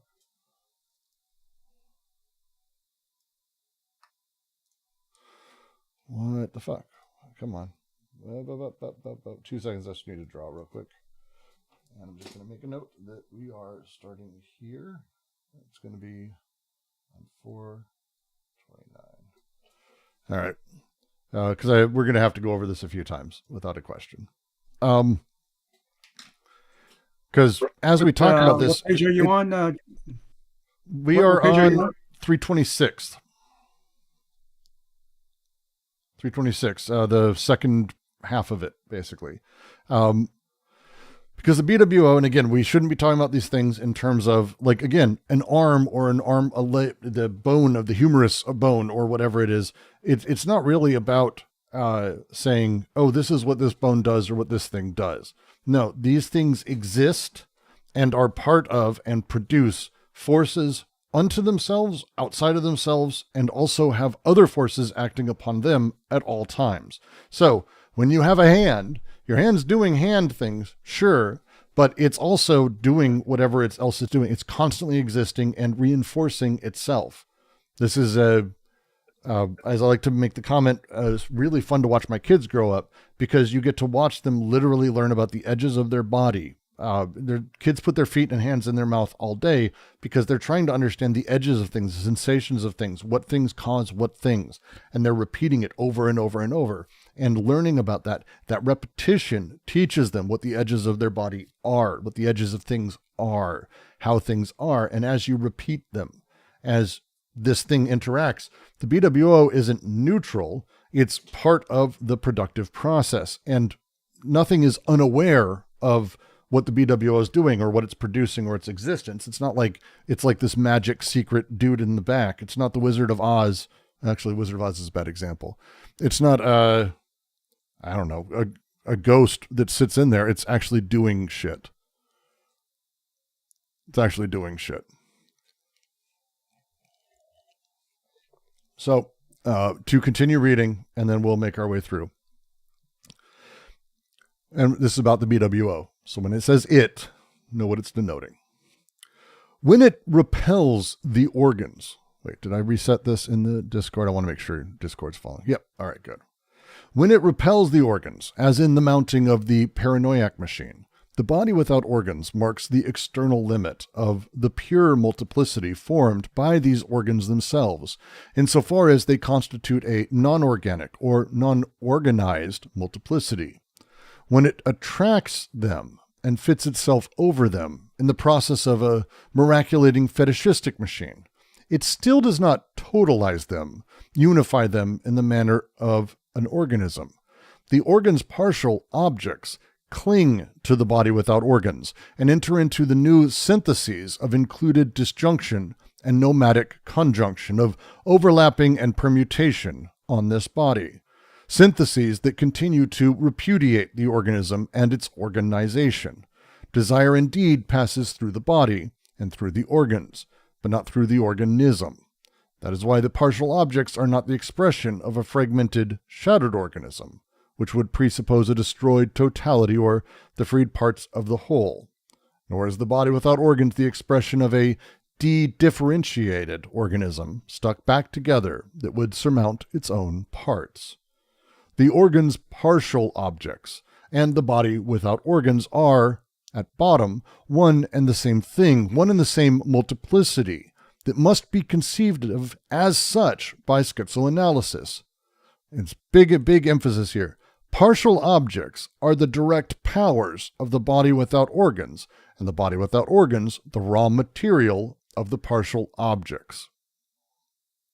The body without organs is the matter that always fills space to the given degrees of intensity, and the partial objects are these degrees, these intensive parts that produce the real in space, starting from matter as intensity equals 0. The body without organs is the immanent substance, in the most Spinozist sense of the word. The partial objects are like its ultimate attributes, which belong to it precisely insofar as they are really distinct and cannot, on this account, exclude or oppose one another. The partial objects and the body without organs are the two material elements of the schizophrenic desiring machines, the one as the immobile motor, the others as the working parts, the one as the giant molecule, the others as micromolecules, the two together in a relationship of continuity, from one end to the other of the molecular chain of desire. So to go back, J.K. asked at some point, is this basically the substance? They say yes here. Be very careful with jumping forward with that. Despite them saying yes here, it is not that the BWO is that. The partial objects are that. But they're the attributes of the substance. These things work together. It's very, very tough to talk about it in terms of like that it is the immanent substance. I'm now going to go to the French because I have to. Because this... If they have like, if there are attributes, right? So they have different modes of that, not like partial objects only. If that like in that or partial objects, like they have different modes of that like thing, right? And different affects, I guess. If kind of he referenced Spinoza, I guess that's my kind of. That's my kind of like guessing, I guess. 1 sec, I'm just going to read the French real quick. Sorry about this.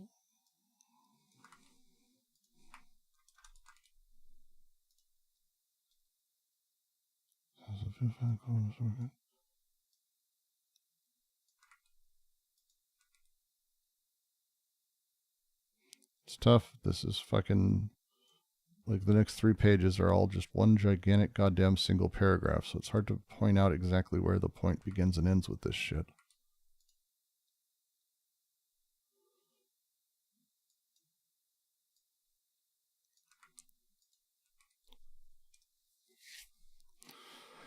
Let's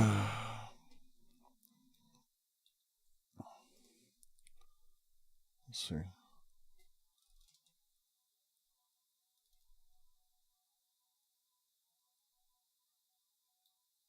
2 seconds, sorry. Where's limit?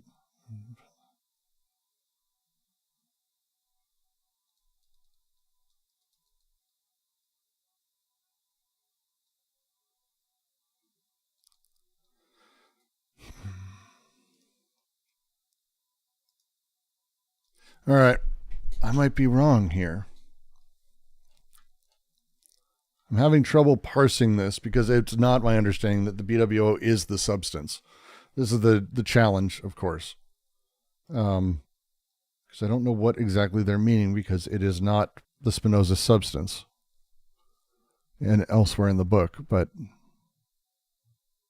Do you remember in different repetition when we read about the...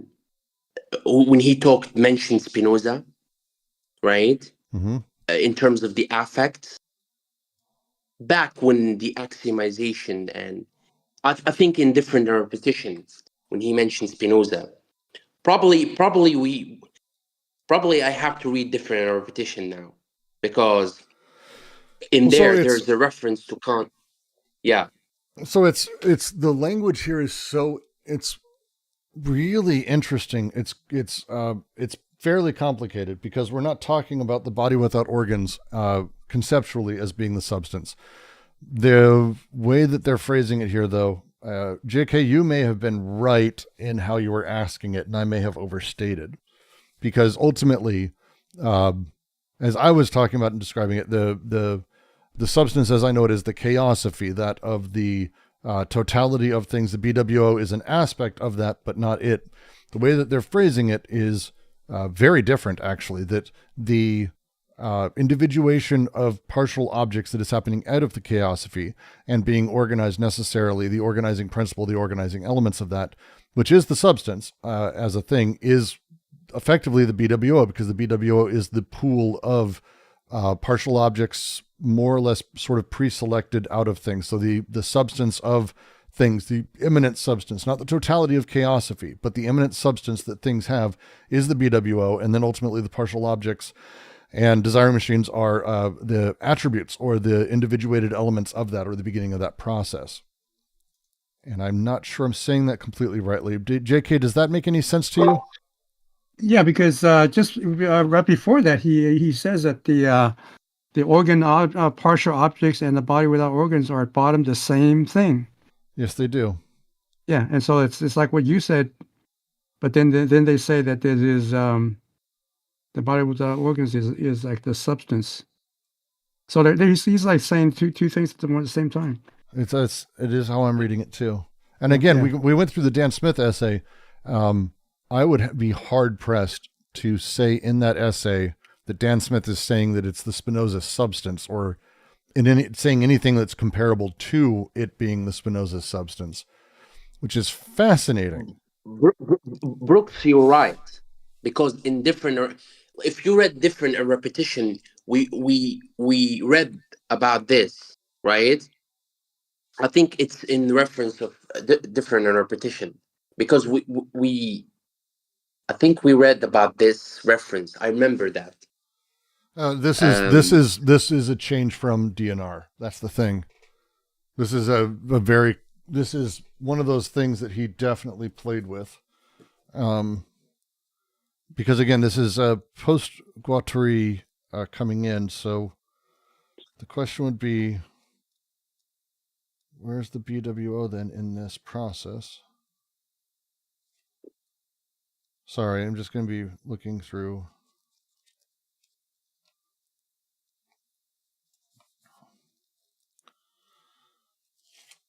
To just read a little bit from Guattari. We are not using a metaphor, however, when we speak of machines. Humans constitute a machine as soon as this nature is communicated by recurrence to the ensemble of which they form a part under specific conditions. The human horsebow ensemble forms a nomadic war machine under the conditions of the steppe. Men form labor machines under bureaucratic conditions of great empires, etc., blah, blah, blah. We do not start from a metaphorical usage of the word machine, but from a confused hypothesis concerning origins, the way in which heterogeneous elements are determined to constitute a machine through recurrence and communications, the existence of a machinic phylum. And again, they're talking about at that point, but this is, it's such a particular wording that they have here that it is, at its base, at bottom, BWO and the partial objects are all, again, this intuitively makes sense to me for how they're describing these things, because the BWO is produced as part of the syntheses, right? So let's go back. Let's rewind. Let's find, there's the machines. I don't want machines. Subject and enjoyment. We want this guy. Body without organs.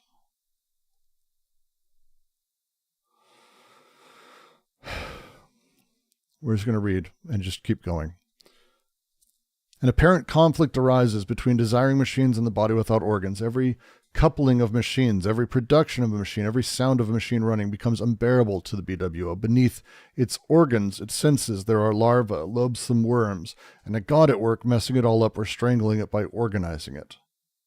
Merely so many nails piercing the flesh, so many forms of torture in order to resist organ machines. The body without organs presents its smooth, slippery, opaque, taut surface as a barrier. The language here is very different.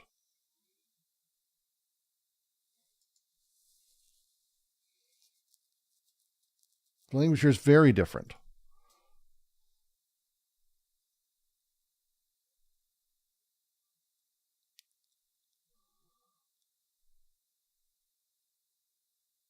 Tracks that appropriates it for its own. The organ machines are now clean to the body without organs. And this is, okay, this is more similar. BWO falls back on desiring production, attracts it, and appropriates it for its own. The organ machines now cling to the BWO as though it were a fencer's padded jacket, as though those organ machines were medals pinned onto the jersey of a wrestler who jingles them as he struts towards his opponent. An attraction machine takes place, or may take place, of a repulsion machine, miraculating machine succeeding the two. What is meant by succeeding? Well, the two coexist. Blah, blah, blah. Again, putting them in the same place at bottom as they talk about.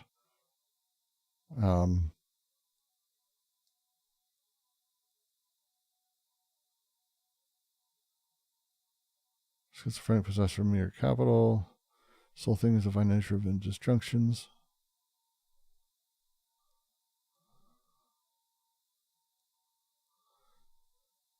This is going to fuck with me, JK. God damn it, JK.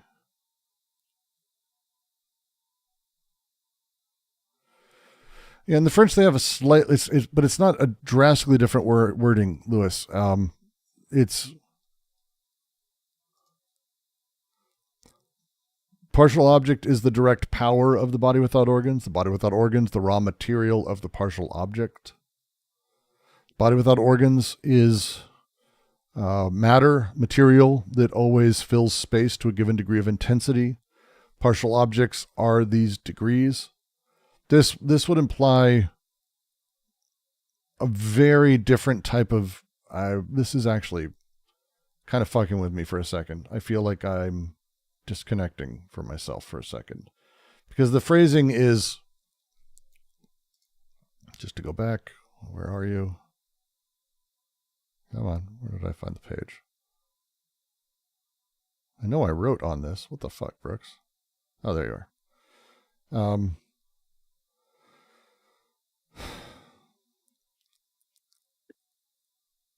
The phrasing is very, very focused around the body without organs is the immanent substance.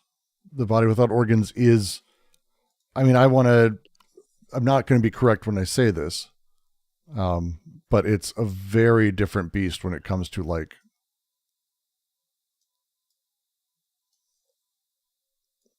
feels like we're talking about something that is far more immanently directed. That these things are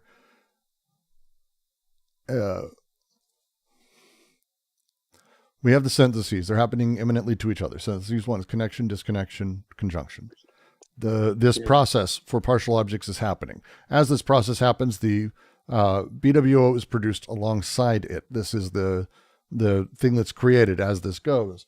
But if it's created alongside it as another part, the body without the organs, it then sits sort of alongside at the base of things, which gives it this is extremely quasi-cause, because if it then is creating then the substance from which things are individuated, but those elements were pre-individuated based on the activities of the machine that is now being subsumed by the organism, the relationship in time is incredibly important.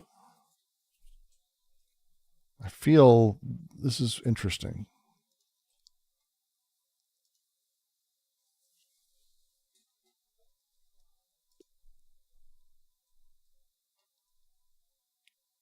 All right.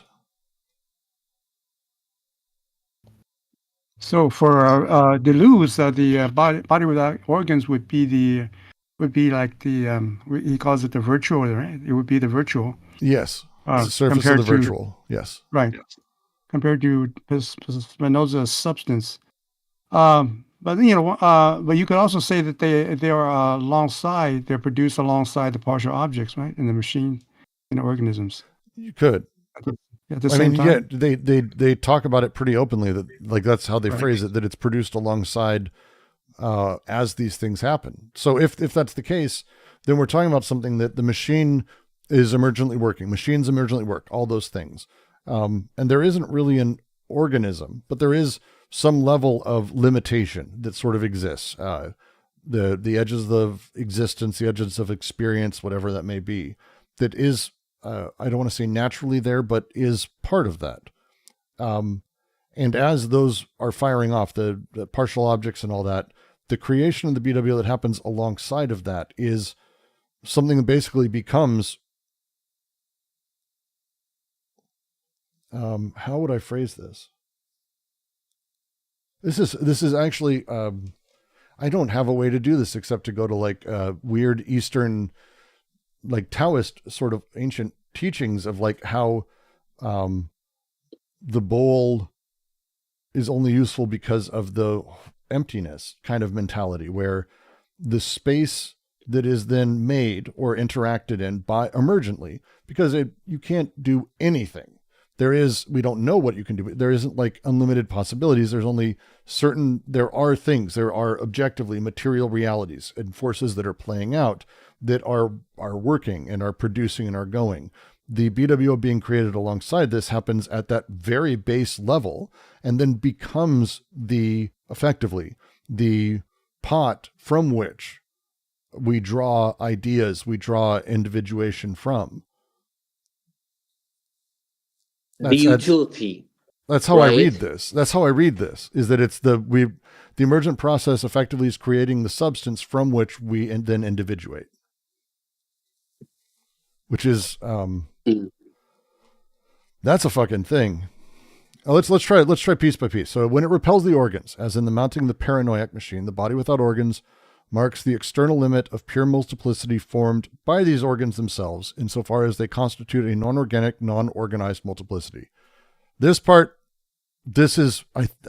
thinking that sort of idea of creation of the pot from which it draws from, the creation of the substance from which it individuates, is not wildly far off, because when the paranoiac reaction happens, when the BWO is pushing away organs, the outer boundaries of this pure multiplicity that exist the limit is made.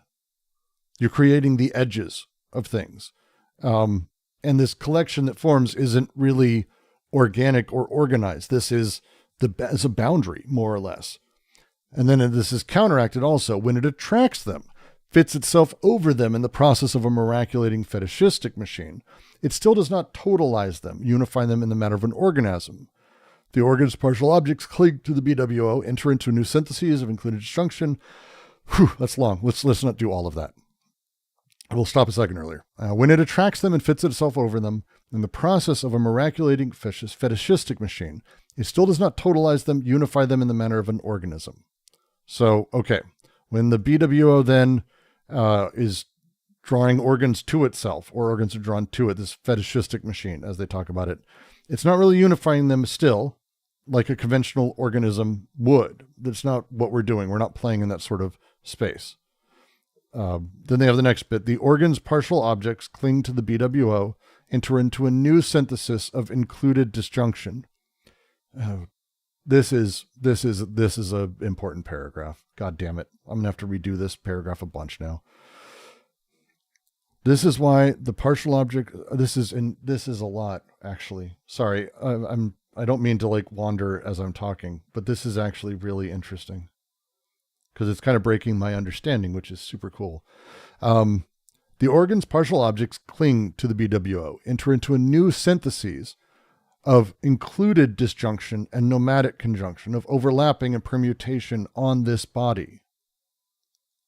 Syntheses that continue to repudiate the organism and its organization. So these partial objects are now attached to the BWO, and these relationships, the syntheses, are characterized by included disjunction, as they sort of lay out here, which is connections that maintain difference, by the way. That's what included disjunction is. It's either or, and all of those. And temporary connections, relationships that reject traditional organic organization. This is the creation of that BWO potentiality that they're talking about. This is where this is created. So we have the limit created on the one side of the paranoiac. The fetishistic creates the potential. That is why the partial objects are not the expression of a fragmented, shattered organism. I feel like that's like, man, every day I read something, I'm just like, maybe I never understood this book, and it's really great. So, partial objects are not an expression of a fragmented, shattered organism, which would presuppose a destroyed totality the freed parts of the whole. Jesus Christ. Okay, so right before that, desire flows basically through the body and its organs, but not through traditional organized form. So the organized form is not where desire necessarily flows. It's flowing through the body and its organs. This is a desire, forces, passions. But the partial objects are not the expression of fragmented, shattered organism. We should not be looking at them as part of a broken whole, because they're part of the BWO. They are part of the BWO. They are attached to it just as much as anything else. There is no destroyed totality. There is no freed parts. This isn't Derridian deconstruction. This is very different. This is the recognition of the whole and its parts together. Of course it is, Brooks. You fucking moron. God damn it. It's not a free floating, right? It's not a free floating thing. It's kind of connected to. It's not even connected to. It's almost one and the same with, and that's what they're going to be getting to. Oh God. Okay. So just to keep going, while I'm on this run, because I feel like I'm starting to grasp a thing. So I hope other people are at least a little bit. Otherwise, you're watching me flail, and it's depressing. But we're not seeing things as the whole broken thing. And then they say, nor is the body without organs the expression of a de-differentiated organism stuck back together that would surround its own parts, because it goes hand in hand. It isn't seeing the whole and its parts as parts in a whole. Well, on the one side, it's not a shattered organism. Oh, we're not just a multiplicity. No, don't do that. But also, don't do the other thing where you see the whole as the broken pieces that are put back together in a whole. It's not that. It's not the de-differentiated organism, which is one that has distinctions erased ultimately from it, reassembled to transcend individual components. This is also not what we're supposed to do. Stop doing that. Basically, this is in like, no.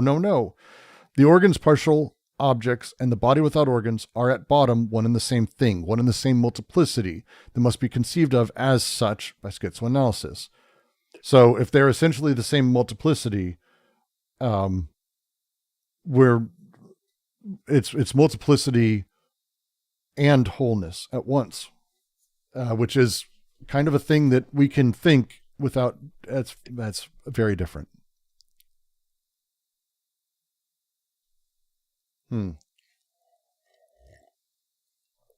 Okay.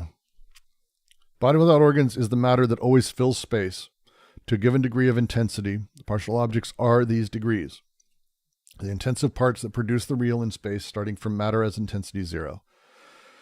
Okay, so oh God, okay. Intensity equals 0 at the base level of that. This is so complicated. So there's basically, we're talking about like the matter and substance that exists prior to organization, which is Spinoza's substance. It's not a body without organs, not missing organs, but instead this plane of consistency that exists. This material is not physical matter as we may sort of understand it, but mostly it's this ontological potentiality or substrate. Because of that, when they say, and they have the phrase in here, it fills space, always fills space. It is not that there is empty regions. That's actually not how to be thinking about this, but that the matter, the material reality of things is omnipresent and continuous. It is the background against which all things are individuated, all things emerge. Because that's Spinoza, and that's Spinoza's substance. That's it. It's a monistic view of everything emerges from one fundamental chaosophy. So the BWO is that chaosophy at a base level. As this is how I'm reading it. Nature? I don't know. No. Like, definitely not, because it's not individuated. Nature is individuated. Yeah. This is that thing. So the things to realize that this sentence is super wild as they sort of have that 0 line. These intensive parts produce the real in a space starting from matter intensity equals 0. We need to be talking about this in terms of basically there are no qualitative differences for the BWO. That's not a thing that it has. Instead, it's degrees of intensity. And those intensities are not already formed objects. That's not really what it is. But instead, again, the singularities of the pre-individual, differences that come before any organization comes about. This is 100% just Deleuze's version of Spinozism drawn through the machine of conscience. Jesus Christ. Okay. So they said, they have that line in there, the intensity, because this is about concentrated potentiality, concentrated forces or energy or pressures or all these things. These intensities ultimately are the thing that produce different thresholds that allow for qualities and extensive elements that we perceive as the real world. This is the production of the real immediately as they're talking about it. And so when this is something, sorry, go ahead. So does that intensity mean something like E equals mc square? I mean, is that what it means? Is that what the intensity is? Is pure energy? Intensities, I don't think so.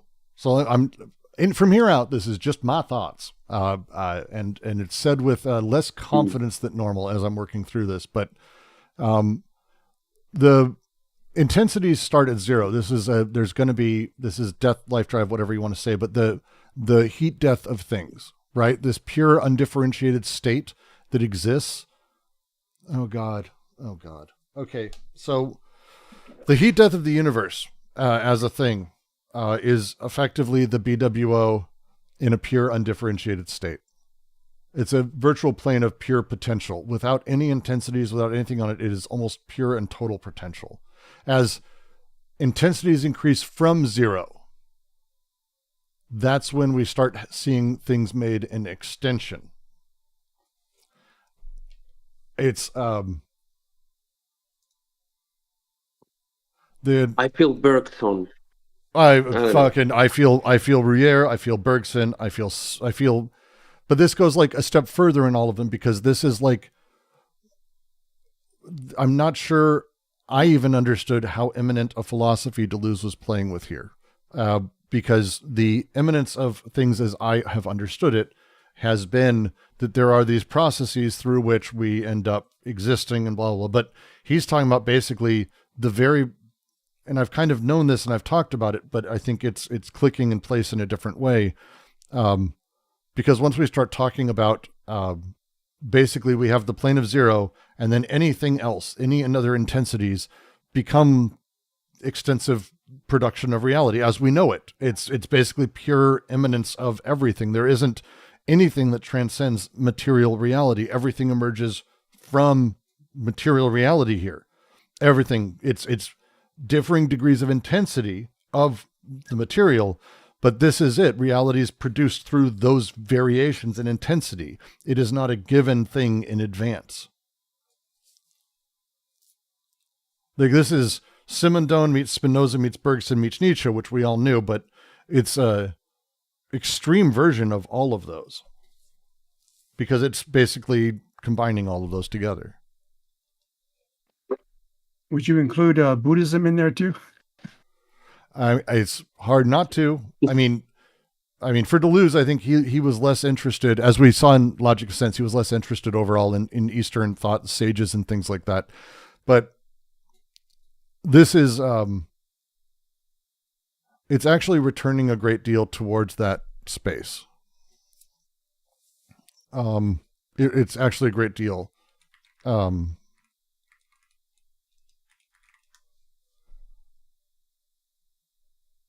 Yeah, it's a. What page we are on, Brooks? I believe it's 327. Okay. Someone asked, what are intensities? How does Deleuze define them? So this comes from, I think the best place that he talks about these things is actually towards Logic of Sense. He does as well in empiricism and subjectivity a great deal.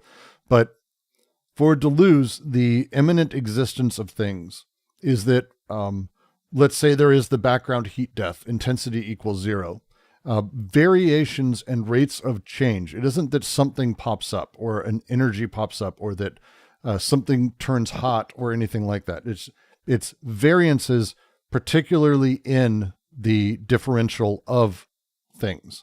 So it's not so much that suddenly something appears, it's that there is a differential in that field. That differential is pre-individual necessarily. It doesn't exist in terms of a thing you can point at. That's not, oh, there's that. That's not what it is. It doesn't have an identity in that sense. That's why I'm saying it's the pure differential of those things. And they are also never static. They are dynamic sort of conditions of things. They are themselves a dynamic condition. They're not a static property. And that way of looking at the foundational sort of setup of things for him is that these partial objects, as we're even understanding them, is even almost post this process, because as the intensities form, the differential of those and the individuation of those at some point, or even almost immediately, a BWO begins being formed. It is the totality of all of those intensities. So all of those intensities that are starting to show up, the differential of them, immediately begin producing variations on the body without organs. Oh, things are clicking a little bit good for me right now. That's a crazy thing.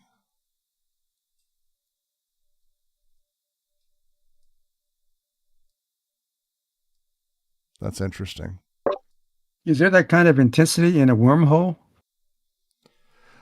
I think it's more, this is, I'm going to have to think about that one, man. Like this Isn't a wormhole? Yeah. Isn't a wormhole like consists of matter that just becomes disappears, becomes nothing? Mm-hmm. Matter is so intense that it becomes nothing. Yeah. This is maybe he taken from Kant, where Kant said if you remove the impenetrability and the everything about the substance, it still have the space by which kind of I don't know maybe but like it still hold this space although you remove all the aspect of it, the impenetrability, whether impenetrable or not, whether it's, and by it you still think of the substance, right? Even though you annihilate everything, right?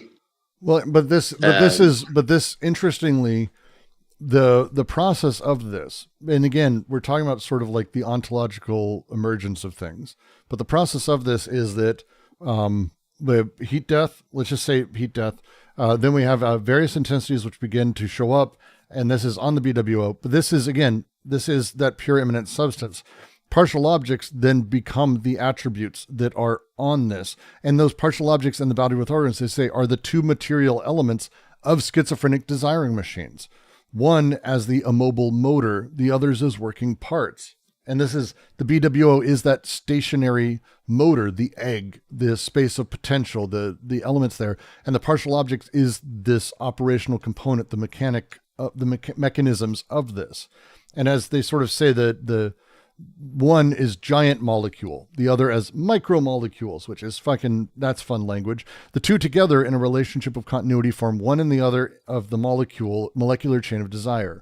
And so these elements together are basically the ontological beginning of things. It's a very interesting process. Maybe it's the... What is nothing? Maybe that's actually what, I don't know. We have someone in maybe... chat real quick. Just someone asked. Well, it's not a stupid question, by the way. So what, Brooks? You said, what do you mean by nothing? Well, there is no nothing. That's kind of that there is no lack. This is a completely affirming view of reality, and that's kind of the point. When we talk about nothing, we're talking about a space that is empty. But we're doing so as almost a negative image, or as a removal of things we don't see, or we don't understand that there is something there, or we haven't got the measurement tools for it, or whatever it may be. There is no such thing as emptiness. Just like a bowl is not the line I was using earlier, the jug is not empty. Its emptiness is actually its function. So it's technically not empty. It's filled with potential to be filled. And when it has water in it, it's being used, but it's also not full. Like the way that these words and these concepts sort of fall back on themselves becomes the difficulty.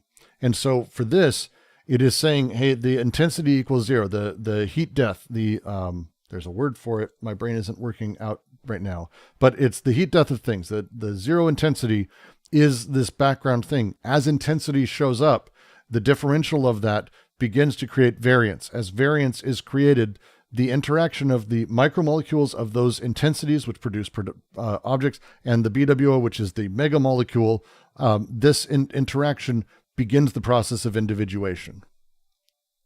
The two together in a relationship of continuity, from one to the other and the other to the one, is the molecular chain of desire. It's a completely affirming thing. Wouldn't nothing be a lack of space itself? I mean, that's the point, is there is no such thing as nothing. It's an affirming, wholly affirming, constantly moving forward thing. There's no lack. It reminds me of the quote by Spinoza, life is void, and I don't know but like if you have the meaning, right, it's not given, right? If you have some meaning, you have to create it, right? You have to invent it, right? Like, more or less. Kind of, yeah. So the fear of the void is, I don't know, it's...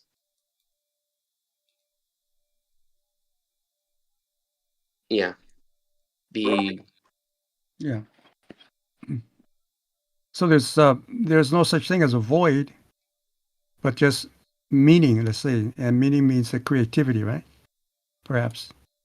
So they're just instead of the void, there's just creative energy or creative force, or well, it's the process of conditioning that they're talking about here, and that's the thing I think that's really fascinating, because the intensities that show up begin conditioning the BWO, and conversely, BWO acting on those intensities.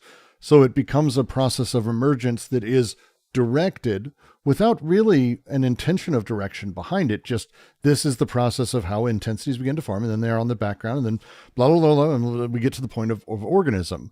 And so it's the body without organs as a zero plane, or having no intensities, enables almost total, it does enable a total field of potentiality. But that's not where we're at. They do have stuff at Neuromi and ATP. We don't do readings of ATP on the server. Do readings yourself. It's a personal experience. Enjoy yourself on that. But it is it's playing in a lot of the same spaces. It's fascinating. This is fascinating. I've now gone way over. Join me Saturday for sure. We're going to be doing this paragraph. We're going to be doing this paragraph and a whole bunch of other shit. To continue that, later tonight, I'm going to be streaming and finishing my absolutely absurd response to one of the worst reviews of Nietzsche. Everyone's apparently got awful reviews of everything, but join this weekend if you want to continue this. Otherwise, I'm going to be running off. I've got some shit to get to, but I think I'll send you guys off to a friend of the stream, Sunday, and you guys can enjoy that.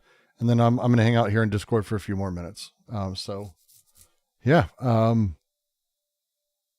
guess thank you so much. And so Bricks, were you saying that this pure this intensity equals zero is pure